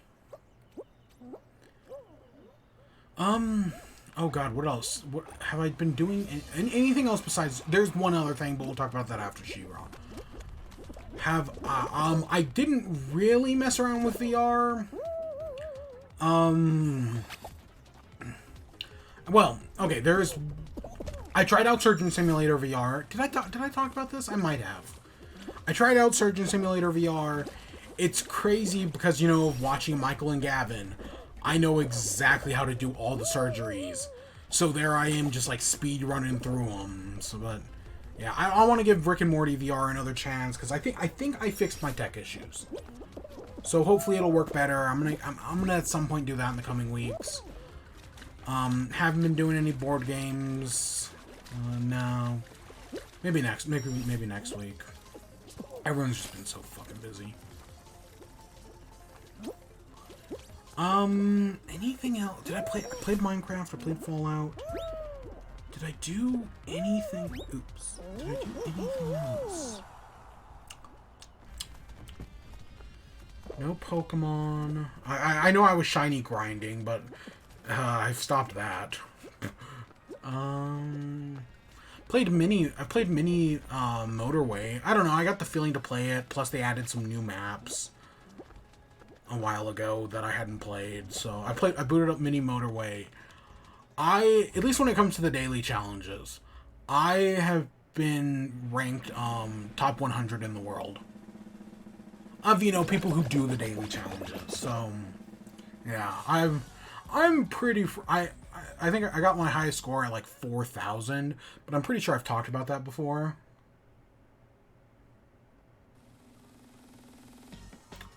Anything else? I haven't been playing Switch. I definitely haven't been playing Xbox. No, I've just been playing Fallout 4.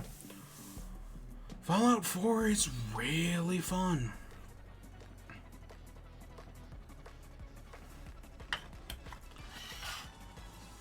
God damn it. I hate that doesn't work. Like, it should... Like, so I have one of those things to, like, put like a phone holder. Because I don't have... Like, I know people use, like, pop sockets on the back of their phone. I don't have a pop socket on the back of my phone. But I have, like, this little, like, phone holder that works really well. It's, like, seriously, it's just a piece of plastic. You can't bend it at all. It's just this piece of plastic. But it's perfect for when you need to, like, do your phone, like, horizontally, right? It's just at the perfect angle. It's right. It's basically the opposite of the Nintendo Switch stand, Whereas, like, the Nintendo Switch stand is at, like, the worst possible angle. Now, this thing is at the perfect angle. But when using the phone vertically, it just doesn't work. Oh, I watched a little bit of OKKO. I haven't been watching, like, every episode. It's on HBO Max. So I've been just jumping around, like, season by season. You know, watching some of the best episodes, watching some of my favorites. The Point Prep arc in the second season, really solid, really funny, but you know, it's nothing too special. So I guess that takes us to She-Ra, the 5th and final season of She-Ra. I binged this in, I don't know, like a day and a half. I liked it. I feel like it ended on a good note. You know, the last season, I know my review of the last season was probably a disaster. I haven't listened back to it, which I need to soon. I need to re-listen to all of it. There were a few things I'm pretty sure I forgot to mention. I can guarantee it. Honestly, something I was expecting in She-Ra was a time skip. And again, OKKO, at the start of Season 2, they make an entire episode joking about time skips. And something I was expecting in Season 4, and then into, I guess, maybe Season 5, I was expecting a time skip. Because at the beginning of Season 4, Glimmer gets a new outfit.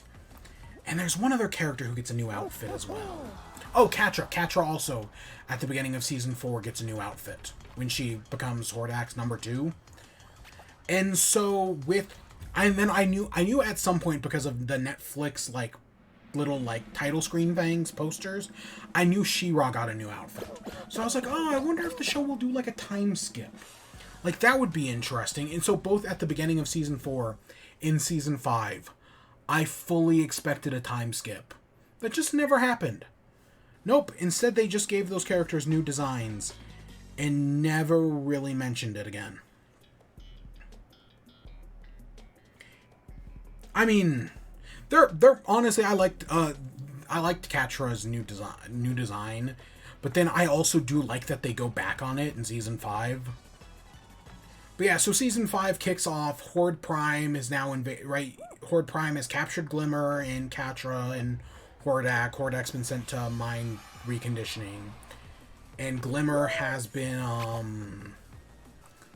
captured, and Catra tells Prime, like, hey, you're gonna need me to, you know, use the Etheria super weapon.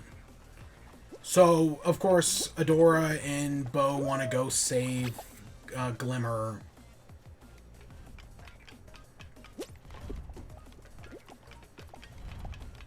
Oh god, it's that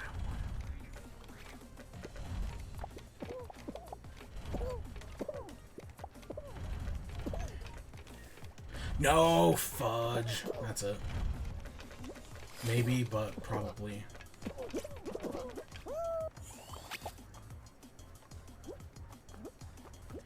It's a tight window. Yeah, okay. But yeah, so our group has been separated now. You have which, oh my god, the irony of Glimmer, right, getting taken to space right as her father gets back. Everything with Glimmer and her father this season drives me crazy.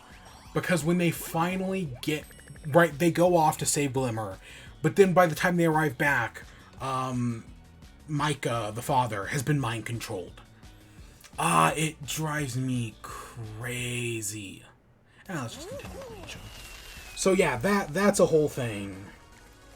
But yeah, and then you find out, like, Horde Prime is, like, he's being very cordial to Glimmer and Catra. Oh, come eat dinner with me, oh. Because, you know, he wants them to use the super weapon. They keep repeating this, oh, Horde Prime sees all, he knows all. And they do use that to their advantage, because, like, the heroes at the beginning of the season think they're hidden away in a village. But nope, surprise, surprise, they're not actually hidden at all, because Horde Prime knows all and he sees all. You start in these first few episodes, you see Catra, right? It's like, oh, I can survive on my own. Oh, I'll just join Horde Prime and everything will turn great there. I love that Horde Prime calls Catra little sister. Because all the clones, right, of Horde Prime and Hordak and whatnot, they all refer to each other as like brothers. So the fact that he refers to Catra as little sister, it's just, I think it's a great little detail that just, Horde Prime is like one of those people where like the way they write him, he's just so powerful that like everything is basically beneath him, and so he doesn't stress about anything. You really only see him crack in like the final episode, right? For a majority of the season, he's just like, he's so confident that he's in full control that like even like potentially big threats, nah, because yeah, he's just that. He's mostly, again, with the exception of that one bit at the end of the season when like his empire's falling apart. And even when it starts, right, he's originally like, we'll put down this rebellion. I think it's sometime in these early few episodes that while eating dinner, Horde Prime reveals that he's basically captured Adora.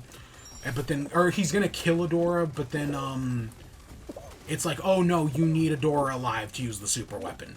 And which basically makes Catra obsolete, because Catra is the one who's like, oh, you need me to use the super weapon, and you need Glimmer. But now, if Glimmer will cooperate, then he no longer needs Catra. But he doesn't get rid of Catra, because everyone has a use. Meanwhile, right, so in the final part of the last episode of Season 4, the She-Ra sword is broken. But, of course, there is that... the She-Ra is like the Avatar from Avatar The Last Airbender, where it's like a generate.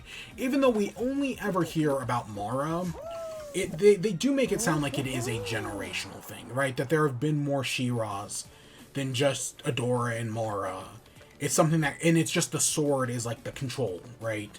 But that's only as old as Mara. At least that's how Raz explained it at one point.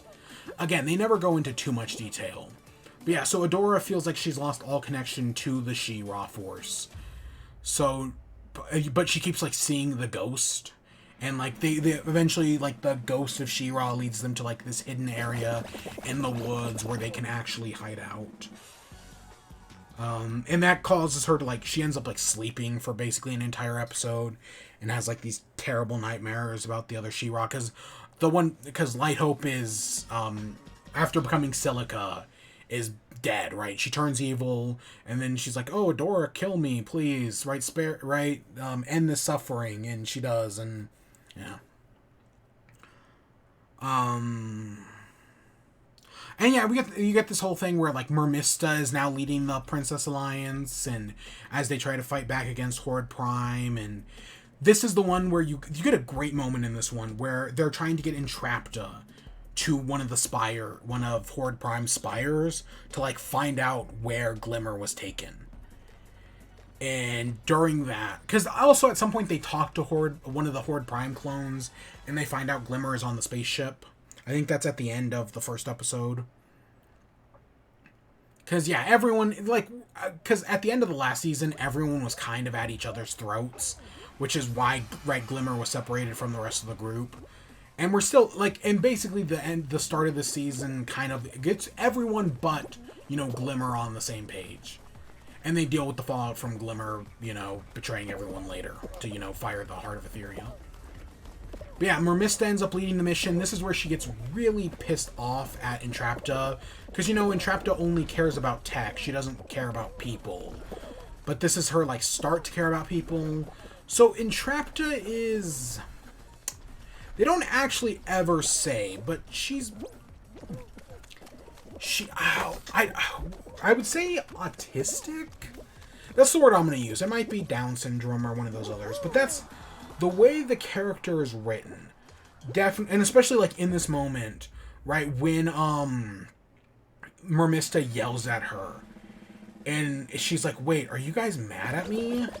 That's what it makes me think of. At least, again, I'm not an expert on this, so I might be reading it completely wrong. But that's how I read it. But Entrapta actually goes to sacrifice herself. But nope, no princess left behind. This time they do actually save her, and They now know that Glimmer's up in the ship.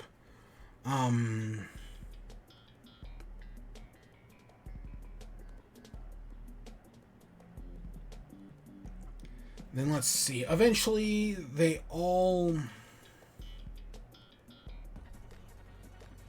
Okay, so then, yeah, eventually, Bo, Entrapta, I think at the end of the episode, Bo, Entrapta, and,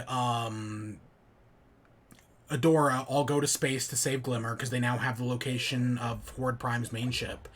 And they repair Mara's busted old ship, and they go to space to, you know, to find Glimmer. And meanwhile, Catra, like, because even though, right, Horde Prime no longer needs Catra, it's like, oh, you have use to me yet, little sister. And originally, because there's another great moment. That, again, this is something I technically knew before I even watched the show, just because the internet cannot keep a secret. And so, there's this moment where, right, Glimmer sees Adora under attack by Horde Prime bots. But then also, Horde Prime is like, oh yeah, okay, that got the reaction out of you. But it also got a reaction out of Catra. Right, this is your... Right, Adora is also your weakness. So, like, shit. So, like, that was very good. And yeah, just like, Catra's like, oh, I fight to survive. But Horde Prime just has her wrapped around his finger. But Glimmer and Catra make a connection. And Catra's like, you know, for once in my life, I'm gonna do something good. So she, even though Horde Prime is, like, threatening to erase her memory, she eventually does, she betrays Horde Prime and lets Glimmer escape on, like, the teleporter. And, right, tells her, like, oh, nobody cares about me, but they care about you. So, yeah, like, 3 episodes in, they've saved Glimmer. But they left Catra behind. But, of course, I'm watching this and I'm like, oh, they're gonna... Well, first of all, I was like, oh, Horde Prime is not gonna kill Catra. Because in the next episode, when they talk to the Starlight sisters, or Starlight siblings, or whatever, they're like, oh, if your friend was captured by Horde Prime, he's dead. And I was like, no, there's no way Catra's dead, right? Obviously, she's gonna be mind-controlled. Like what we see happen to Hordak? What... I don't know if it's actually Hordak. Again, there's Hordak, and then there's also not Hordak. Which, I'm disappointed with not Hordak. They just call him not Hordak. Because, right, he gets, like, his brain gets, like, scrambled, and he gets separated from the hive mind.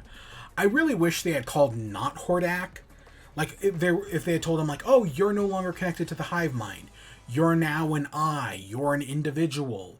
And they called him Idak. That would have been neat. But nope, they just until the very end they call him Idak. Even when they meet up with Hordak eventually, because yeah, Hordak is still around technically. Because he didn't die, he just got like recommissioned. But yeah, so I knew that was very obvious. But yeah, they land on this planet where they meet these like rebel fighters who are just trying to also run away, as they're looking for these, like, crystals to, like, refuel the ship. And this is our first... The siblings are fun. You know, they don't really have too much of a bearing on the plot. Actually, they are mentioned in, like, the penultimate or even the final episode that, like, they've started rebellions across the Hordak's empire, but they really don't have much bearing on the plot. They're neat. You know, I like their designs. But yeah, they end up finding these crystals... and then they can go back, and they're like, oh, we could go back home, or we can save Catra.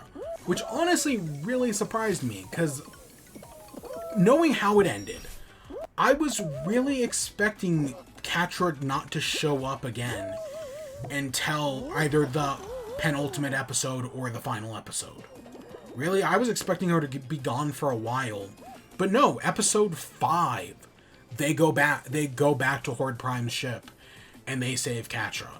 And you get just a great confrontation between Catra, brainwashed Catra, and Adora. Meanwhile, Glimmer is having, like, all these flashbacks of, like, the ship that's making her really uncomfortable. This is where not Hordak comes in, because Bo scrambles his mind while Entrapped is trying to, like, get into Hordak's systems. But the whole again, Catra is my favorite character in this entire thing. Right, she's a great... she's someone who revels in her villainy. But behind it is just all this pain and suffering and anger and loneliness. And it's just really good. And it's really well written. And right, like... and it's just like... Oh god, I'm gonna freaking quote... I can't believe I'm quoting Hamilton.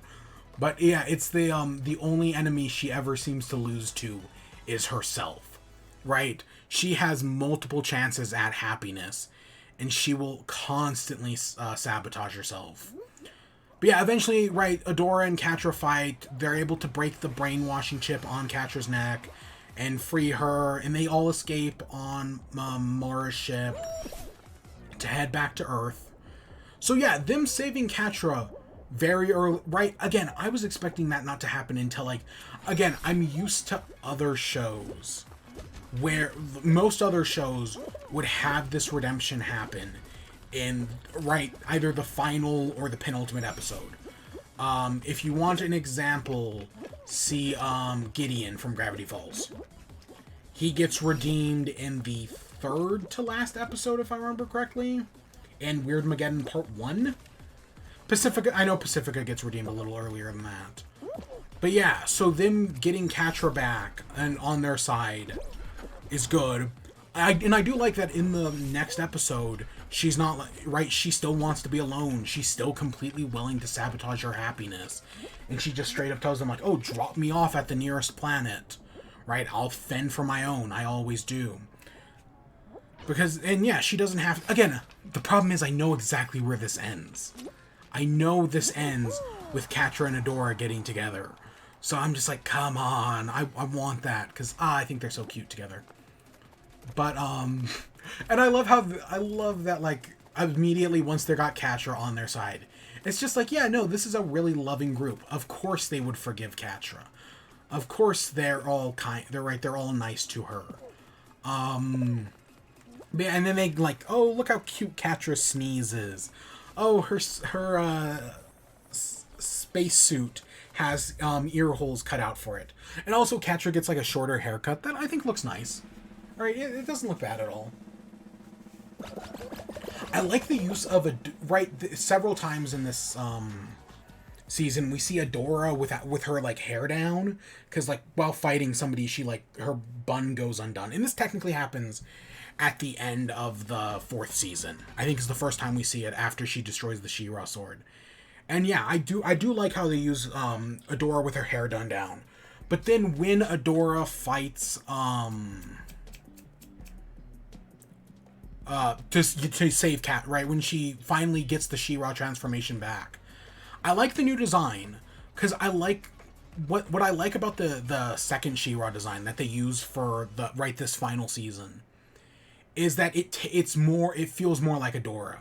Like the fact that she still has her little hair poof. And she's got the ponytail, right? It just feels more like the character.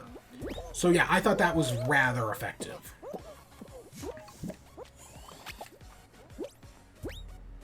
Yeah, they're able to save Catra. They've learned from not Hordak that Horde Prime has some sort of weakness, so they go to investigate this planet.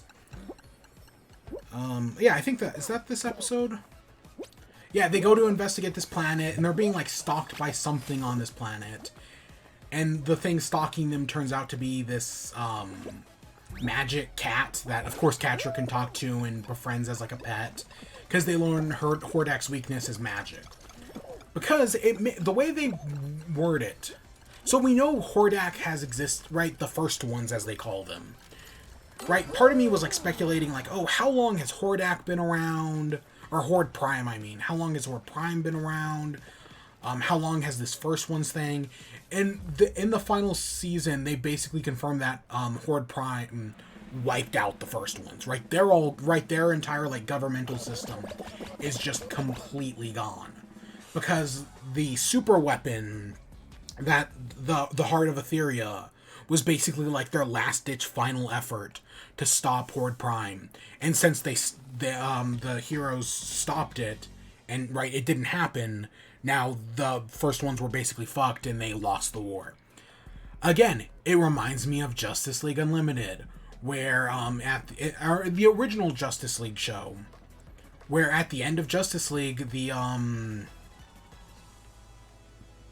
oh gosh, what are they called? The Thanagarians show up. And, right, they're trying to create a space bypass that will basically help them beat Rand in the Rand... Or is it... Yeah, the Rand-Thanagar War.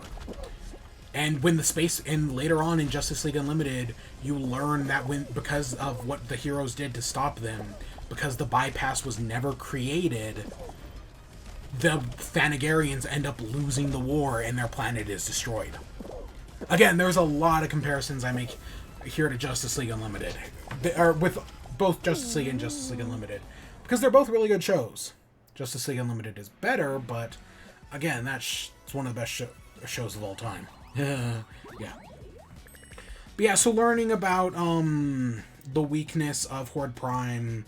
And yeah, the whole thing with Catra, where like when they free her, she wants to be alone, and she's still kind of connected to the hive mind.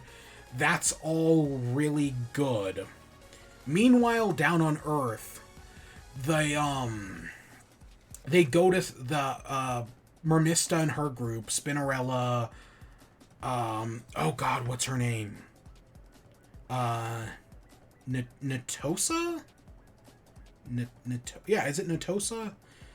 But yeah, so Mermista, Spinnerella, Natosa, and probably Perfume, a few others. They go to like this village, and you find out that the villagers are being mind controlled. And at the very end, when they get Spinnerella, I was like, oh shit. And also you find out that Natosa and Spinnerella are married. This is because I was wondering if they were dating or if they were married. This episode confirms that they were married. So yeah, at the end when they get Spinnerella, I was like, oh no, oh shit. But they get got, and then it just starts spreading through the rebellion camp. We get the whole Peekaboo thing where they go to find this fortune teller, Peekaboo, or someone who can see the future. They end up meeting Peekaboo, who turns out to be Double Trouble. But Double Trouble, because they were hiding amongst Hordak's ranks, actually knows what's up with the heroes, that they're heading to Earth, but there's a blockade. But everyone in the club with Peekaboo is, at least like half the people have been chipped. But yeah, the whole club thing, right, as like this last minute bit of levity before everything basically explodes is very good. Yeah, them like everyone who hates Seahawk. And I love the outfits. I love that they use Scorpia's prom outfit again, because that's great design for her. Perfuma's outfit's fantastic. Remista and Seahawk get a good outfit. Yeah, and meanwhile, Natosa... it's gotta be Natosa. Finds out what's going on with Spinnerella, and that basically a bunch of people in the camp are infected. And I think she and Natosa, the Ice Princess, and the horse escape. Other than that, everyone else, including Glimmer's father, gets turned, which I was like, oh my god, they're going to make me wait until the final episode. Again, I thought Catra's redemption was going to be wait until the final episode. Nope, they do that like halfway through the season, and instead they make you wait for Glimmer and her father's redemption. So that takes forever. But, and then meanwhile, both Scorpia and Mermista gets captured. So that way, Perfuma, Double Trouble, and Seahawk can escape. So yeah, are basically but they are able to warn the heroes about the blockade.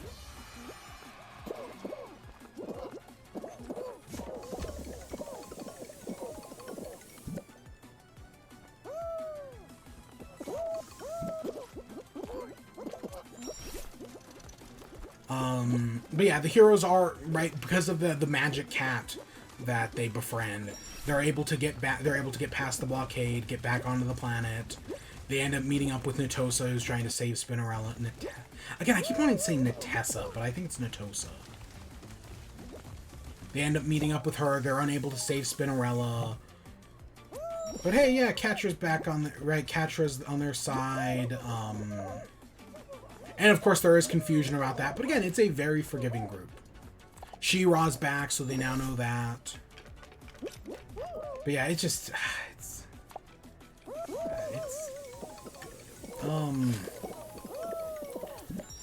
oh yeah, at some point Shadow Weaver and Glimmer's aunt, whose name I don't remember at all, they end up running off to go deal, because they find out about this. Oh, where do they find out about the failsafe from? Oh yeah, they go find at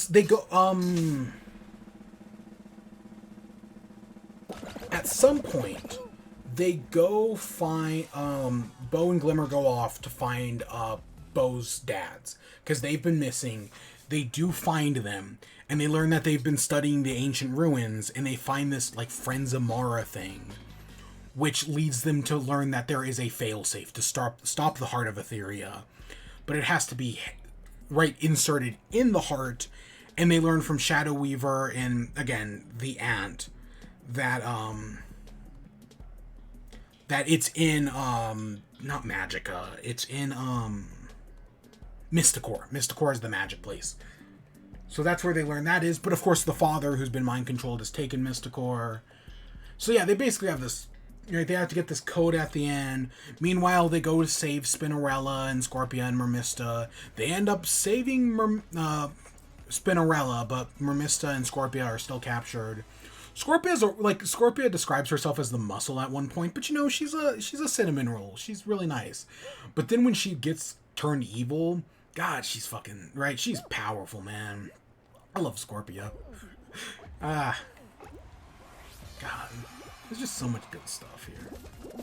And yeah, all the little character interactions, like when Catra meets up with Entrapta, who has to remove the chip from her neck, and she's originally worried that Catra's gonna kill her, or that Entrapta's gonna kill Catra because she sent her to Beast Island. That's great. But yeah, they're able to remove. They capture Spinnerella. They're able to remove the chip from her neck, but the chips are getting worse. They're digging in deeper, and they might lead to full mind control.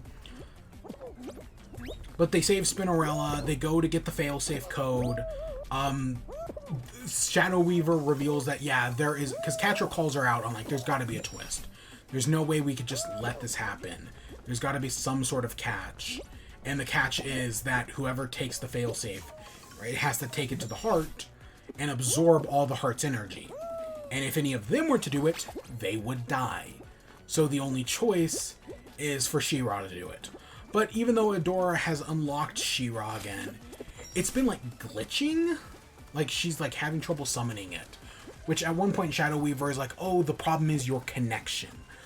You care too much about the people, and that's what's not allowing you to summon She-Ra. And I'm no, that's not it. That's obviously the opposite of what it is. It's the people you care about that allow her to use She-Ra.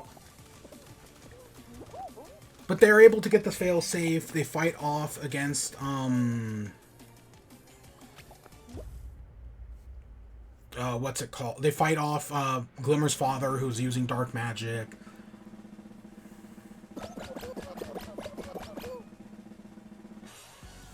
And yeah, that leads to Heart, the 2-part finale. So yeah, at the end, what is it? Again, Catra, part of it is Catra doesn't want Adora to go to the heart because she's probably going to die. So she ends up running away. So Shadow Weaver, Adora, Bo, and Glimmer end up going to the heart. But they end up getting separated because I know at one point, the section, it's trying to stop them from getting to the heart. The first one ruins. But then Horde Prime shows up because he reveals that, this technology that powers the heart of Etheria is so outdated that he can just use his advanced technology to take it over. He doesn't need the princesses anymore. This is his game to not lose, but something along those lines. God damn it. I don't even remember the path anymore. Something like this. Yeah, it doesn't matter. Yeah, so like Horde Prime starts, like, he activates this injector and starts, taking over the heart of Etheria, taking over the place. He unleashes like this monster on She-Ra. Catra eventually runs back. Meanwhile, like, the remaining group are trying to stop Scorpia and Mermista while also trying to stop that, like, super generator. Because Catra finds out about the the generator stealing the planet. They're also trying to, Entrapta's created a device to stop the hive mind. But yeah, it eventually all culminates with Adora getting, like, injured and, like, poisoned by this monster. Bo goes back, because Entrapta gets captured by Horde Prime. So Bo goes back to, turn off the hive mind network. While, what does Glimmer do? Does Glimmer fight her dad? I think Glimmer fights her dad here. And then Shadow Weaver, right, this, like, monster that poisoned Adora. Shadow Weaver fights it. Because one of the things that, watching this finale, I was like, oh, Shadow Weaver's gonna have to die at some point. Like, it is inevitable that Shadow Weaver dies. Just the way the show is written so far up to this point. I'm like, if anyone does, it's gonna be her. And yeah, sure enough, she sacrifices herself to kill this monster that, again, they say is, like, stronger than She-Ra. Yeah, Bo is eventually able to break the hive mind. Entrapta meets Hordak, right? Because when they go to save Catra, Entrapta drops, like, the crystal that was in Hordak's, like, armor, and Hordak finds it and, like, remembers. So we get, like, this, right, between Hordak being an individual or being part of the hive mind, and he eventually betrays Horde Prime and, like, shoots him off a cliff. But because Horde Prime is a hive mind, he's just able to take control of Hordak, right? So, like, they kill him, but then nope, he's still Hordak, and he goes to, like, kill Entrapta, right? Because he comes down to the planet at one point, because he's basically taking control of the super weapon, because Adora is dying. Now, I think I've talked about it before, but a thing I do like in endings is when we get, like, a fast forward. When, like, after a show ends, I like it when we see, like, hey, what happens to the characters in, like, a few years, right? That's just a little thing that I really do like. And so, She-Ra, I almost used Korra. What's a good example?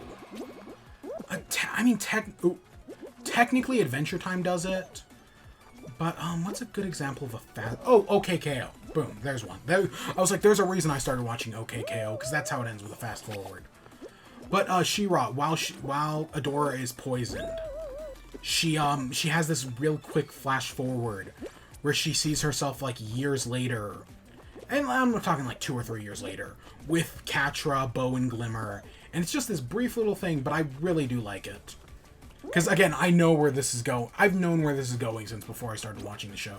The internet is very bad at keeping secrets. But, and also Bo and, after defeating her dad, Bo and Glimmer confess their love to each other. And I know historically I've kind of had problems where I'm like, why is it that every male and female main character always have to date each other at the end? Specifically, I'm complaining about Star and Marco in Star vs. the Forces of Evil. Another example, Pen Zero. At no point in the show do Pen and Sashi have any romantic chemistry, and yet they still get together by the end of the episode. And I just, like, I don't get it, right? But I'm actually perfectly fine with Bo and Glimmer getting together, because they do early on establish that, right, Glimmer gets jealous of Bo when he goes to Princess Prom with Perfuma instead of her. And it's just one of those things that's kind of, right, it's been a slow build-up, but it's been there the entire time. And I think that's why I don't mind it, right? Whereas, like, Pen Zero didn't build it up at all. It just ends with Pen and Sashi getting together, right? This actually did build it up. And it built up Adora and Catra. I mean, I know early on they have a sisterly relationship. And that's definitely how I read it for the first 4 seasons, is it's more sisterly. But definitely in that 5th season, even before this final episode, it becomes romantic. By like the second episode, when Hordak calls out Catra for having like feelings for her, I'm like, yeah, it's romantic. But I might also just be reading it that way because I knew that's how it was going to end. The internet can't keep a secret, right? Of course, I knew before even going into it that Catra and Adora got together. And same thing with the Owl House. Even before watching the Owl House, I know that Luz and Amity get together, right? I haven't seen it. Well, actually, that's a lie. I was gonna say I haven't seen a single episode, but no, we'll talk about that in a minute. Again, I finished She-Ra on like Tuesday, so I've had some time. But yeah. So at the end, right, they get together, and with that, right, with the kiss, Adora is finally able to activate She-Ra. She's able to heal herself, absorb the heart, use the code to absorb the heart of Etheria, stop Horde Prime, and cover the, right, release all, because all of the planet, like the cluster, the heart of Etheria, basically restricted all the magic on the planet. But hey, now the magic is free, and this is basically the opposite of Star vs. the Forces of Evil, because Star vs. the Forces of Evil ends with them destroying magic. This ends with them, right, freeing the magic, so now everyone has magic again, more or less. The Horde Prime's ship turns into a giant tree, Yggdrasil. Or what's the giant tree in Xenoblade? Is it Elysium? I think it's called, and yeah, in Xenoblade 2, I think it's called Elysium. So yeah. And then the episode ends. A Glimmer does eventually, right after the Bo is able to break the mind control. And there's this whole thing with Entrapta and Hordak where it's like, oh, what's going to happen with Hordak and what's going to happen with not Hordak? Right? Alright, what's going to happen with that? Because Entrapta and Hordak now, right, they know each other. Is Hordak going to get a redemption? Maybe. Who knows? Yeah, they kind of leave that question completely open. Because Adora, as She-Ra, saves Entrapta from, mind-controlled Hordak. And then Glimmer does meet her dad finally. And that's really... And, it's not as... Because it happens in the very end. It's not as sweet as I'd want it to be. But then it ends... The episode ends with Bo, Glimmer, Adora, and Catra all together saying that, oh, well, hey, what do we do now? Well, we have... Magic is now back in the universe, so maybe we go... We have a spaceship. Let's go explore the universe and bring magic back. Which, that's a common theme. I hadn't really thought about it until I watched the end of the show. I'm amazed at how many shows end with the characters deciding, oh, let's go on an adventure. Let's go exploring, right? If you just some examples off the top of my head. Centaur World ends with Horse becoming a shaman, and they decide to go explore go explore Centaur World and whatnot. Legend of Korra ends with Korra and... Again, they technically don't get together, but, they get together. And they decide to go explore the spirit world. What's another example? Give me a second, I'll think of another example. Oh, there's one on the tip of my tongue.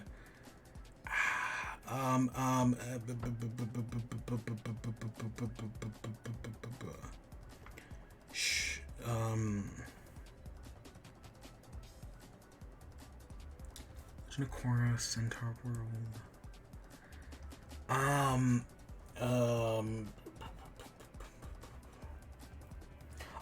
I know there are other examples, right? I can only think of those two shows, but I know there are plenty of others that end with the characters being like, oh, let's go explore the universe or whatever.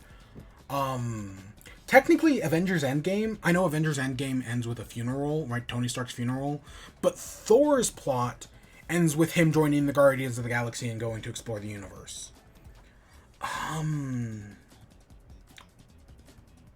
Oh, Muted. The webcomic Muted ends with them going back to Louisiana and deciding to take Dendro, because she's been she's feeling drained, so they decide to take Dendro back to the spirit world or the magical world or whatever they call it, and to explore the magical world. Muted. That's the example I'm thinking of. Yeah. Why do all the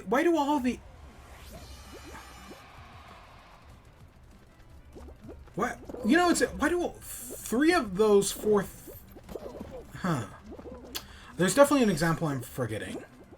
But yeah, I just find it interesting that so many of these shows end with the characters being like, "Oh, let's go explore, right? Let's go explore space. Let's go explore the magical world, the spiritual world." It's just so strange, right? I don't know why, but I hadn't put it together until seeing this. And I'm like, a lot of shows end like this. So, yeah. But yeah, I'm just, you know, after just waiting 5 seasons for Catcher and Adora to get together, because I knew it was something that was going to happen. And because I knew it was going to happen, that's why I figured Catcher wouldn't get redeemed until the final episode.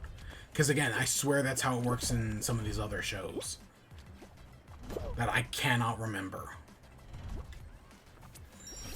But yeah, that was She-Ra. I enjoyed it.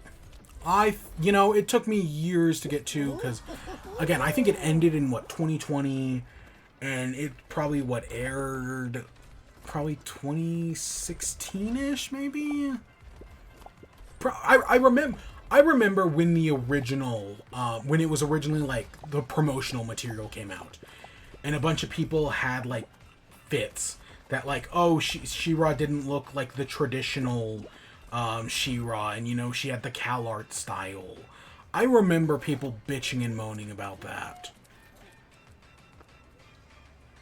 But yeah, it's been a long thing. And again, I've been meaning to watch this forever, because I followed ND Stevenson on Twitter for a long time. I've read Lumberjanes. So I've been it's one of those things where it's I've always meant to do it, and I just never got around to it until now. I mean, it's been so long that they rebooted He-Man as well. But yeah, I enjoyed it. I don't know if I'd say it's perfect. I definitely, I had a good time with it. I definitely do think that, it has its slower moments. There are some weird things in it. There are some weird choices. But I like the animation, you know. I think I like a good stylization. I know people bitch and moan about CalArts, but you know, again, if you actually watch the shows that people complain about CalArts, there's a lot of variety to them, right? They do a lot of interesting stuff. It's not the 80s, which is every show looked like G.I. Joe, right? And again, that's doing the 80s dirty. I mean, even they had some variety. It ain't Family Guy. Let's put it like that. It ain't Family Guy. The Family Guy, Big Mouth animation is 1,000 times worse. It really does suck that, Netflix has basically completely gutted their animation department. It really fucking sucks. That, yeah, they've decided that animation, one of the only things I use Netflix for, they've completely cut. I don't know, they did put out, it's not called Paranormal Park. It's something like that, though. They put out that, I think just, this yesterday. And I will get around to that, because I am interested. I know there's also Inside Jobs got its trailer for its 2nd season. I don't think we have a release date for that yet. But yeah, there's still tons of good animation. But yeah, no, I know I gushed about it a lot, She-Ra, but I really did enjoy it. You know, I had a good time with it. And yeah, definitely, some of the things with, the seasons being, some of the seasons being, shorter. I knew I was falling off. Some of the seasons being shorter, with what basically how they split up the 2nd season into, 2 different seasons. That's kind of weird, but there were some fun episodes. It's a very good time, you know? And I know some people will ask for more than that. And I do think there is some more to it than that. But I had a very good time with this show. Definitely should have started it sooner. But it was nice to basically watch the entire thing in, a month? Yeah, more or less. That was really nice. Yeah, there's so much stuff out there. Which, speaking of which, I actually have started my next thing after She-Ra. The Owl House. I've been waiting. I think the Owl House, I want to say it just wrapped its second season, if I remember correctly. And even though it has been canceled, as far as I know, it's getting a proper finale. Not the finale they wanted, right? Dana Terrace, they have gone on record and admitted that Disney just straight up canceled them because, having a show with I think Luz is bisexual, right? A bisexual protagonist in a female relationship goes against Disney's image. Because, yeah, Disney is just straight up homophobic as a company. Straight up. With everything that's gone on. There's, Alex Hirsch has been putting out a lot of stuff for Gravity Falls 10-year anniversary. And, yeah, Disney's just, they do have representation. But that's because some of these creators fight tooth and nail to get it. So, yeah, well, fuck Disney, but... The Owl House, I'm not going to say much on it. We'll talk more about the first season next week. But so far, it's very good. It reminds me a lot of Gravity Falls. And I know Dana Terrace worked on Gravity Falls. And Alex Hirsch, creator of Gravity Falls, literally voices King. And his King voice is basically just Bill Cipher's voice. Like, straight up, that's all I can hear. Well, kind of. It's a little bit more complicated than that. But, right, it's basically his Bill Cipher voice. So, but it's basically Gravity Falls, but instead of, paranormal, cryptid stuff, it's magic. And there's, one-to-one connections everywhere. Luz is basically Mabel and Dipper combined into one. Ida is Grunkle Stan. King is... I guess, Windy, Seuss, and Waddles combined into a single character? I guess. Amity is, Pacifica, right? Willow and Gus are basically, Mabel's two friends. They're all, honestly, those are the most different ones, but, yeah, no, this show it's basically magic Gravity Falls, which Gravity Falls already had some magic. But that's, not an insult. Actually, that's a very high compliment for me. Right? Because Gravity Falls is so fucking good. And yes, I do have Gravity Falls on the mind because, again, 10-year anniversary. But no, I've been thoroughly enjoying The Owl House. I'm 10-ish episodes in. But it's a very good time. Next week we'll talk about the first season. Because I should complete it by then. But I'm really enjoying it. So, yeah. We'll talk about it then. But yeah, Disney fucked over that show, and if you were a fan of Gravity Falls, go listen to Alex Hirsch on Twitter. He did a bunch of readings of emails he got from Disney standards and practices where they, tried to change stuff in the show, tried to censor stuff in the show. It's so fucking funny, but also just really sad. The shit that Disney, did. But he makes it really funny. All the stuff for Gravity Falls 10-year anniversary on Alex Hirsch's Twitter has been fantastic. But yeah, I finally started the Owl House. And yeah, like I said, I know that Luz and Amity get together because, yeah, the internet... I mean, I knew, probably within an hour of the prom episode coming up. The prom episode airing.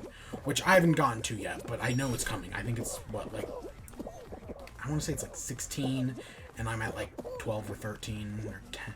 I don't know where I am. I just know I'm a few episodes in. I really haven't been keeping track. I know I'm 10. I'm at least 10. I want to say I'm 12, but yeah. I know I'm super excited for that prom episode, man. Because everyone, the moment it was out, everyone was super hyped over it. And then I'll start Amphibia at some point as well. Because I know that one just officially, fully ended. So I'll get around to it. But yeah, no, Owl House is really good. I know everyone else under the sun has recommended it at this point, but... Yep, you can add me to the list. Yeah, there's just so much shit to watch. There really is. And then in the between Owl House episodes, I've been doing OKKO, which it's nice because it's only an 11-minute episode. Yeah, I've been a very not busy and also not so busy beaver at the same time. Yeah, and then Fall Guys free to play is right around the corner, and we'll be doing that. I like launch day. I will be streaming Fall Guys free to play. I should say that. I don't know when that day. I don't even know what day it is. I think it's Tuesday, so that would be what, the 21st. But yeah, no, I do plan on streaming that launch day. We'll get back to Pokemon as well. We'll continue on with that. We now have Obstagoon, which is nice. We have Surf. So yeah, we'll probably go back to the Isle of Armor, get stuff, and yeah, I just gotta finish Pokemon. I gotta finish Pokemon, and then we can, move on and do other stuff. Because there are other games I want to play besides Pokemon. Still haven't replayed Undertale, though. Yep. If it wasn't... If Undertale... Like, if I had booted up the Switch a few days ago, and, because I actually did check the eShop just to see if Undertale was on sale. If it had been on sale, I would be playing that instead of Fallout 4. I know, I think someone actually did tell me it's on Game Pass. And, I could, but I don't think I'm going to. I'm gonna wait for... I want to get it on Switch.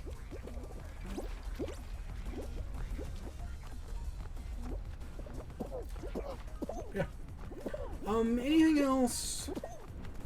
Nah. And I have been, right, and there's, so many other indie games. I want to replay Sayonara Wild Hearts, but I do that off stream. Shovel Knight, though, at least King of Cards. Because I never streamed King of Cards. I did a Let's Play of the first 3 Shovel Knight games. I never did anything for King of Cards. And I always kind of regretted it. So I might actually do something for King of Cards. Or I might stream King of Cards if I were to replay that. But I've been thinking about it. Because, I don't know, there's just something about me that wants to replay Shovel Knight. And that one I do own on Switch. God, Shovel Knight's so good. It's one of the best. There are so many games.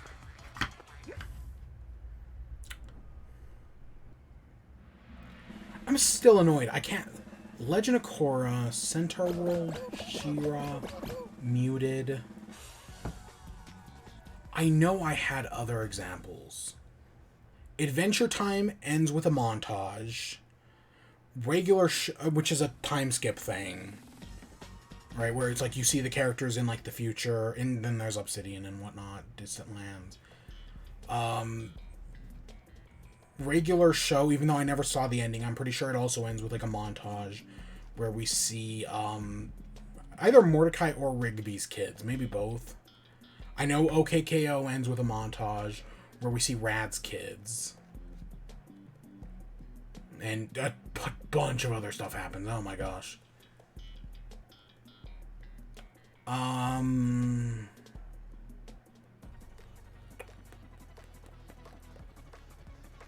What's another?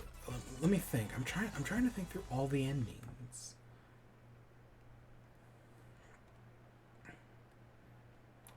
Avatar.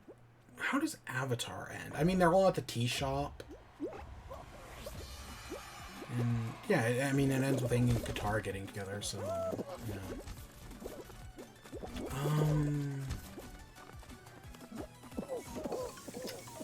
there's something I'm forgetting. There's something... Again, this is what happens when I finish a show on, Tuesday. And now I'm talking about it, a week later.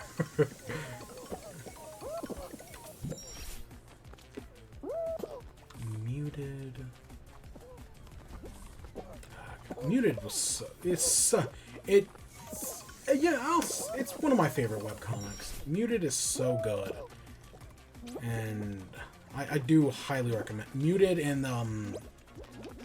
the follow-up series, not the follow-up series, but Muted and the creators co-writes on another series, Love Bots, both really solid. Miranda. God, Cursed Princess. I'm waiting for that one to return. I'm so excited for that one. Wow, we got out. Huh. I thought I was doing better than that. Guess not. There's one I'm forgetting and it's driving me crazy. It's nothing Nickelodeon. It's not... I don't know. I have no idea. So yeah, this is actually probably our last time playing non-free-for-all.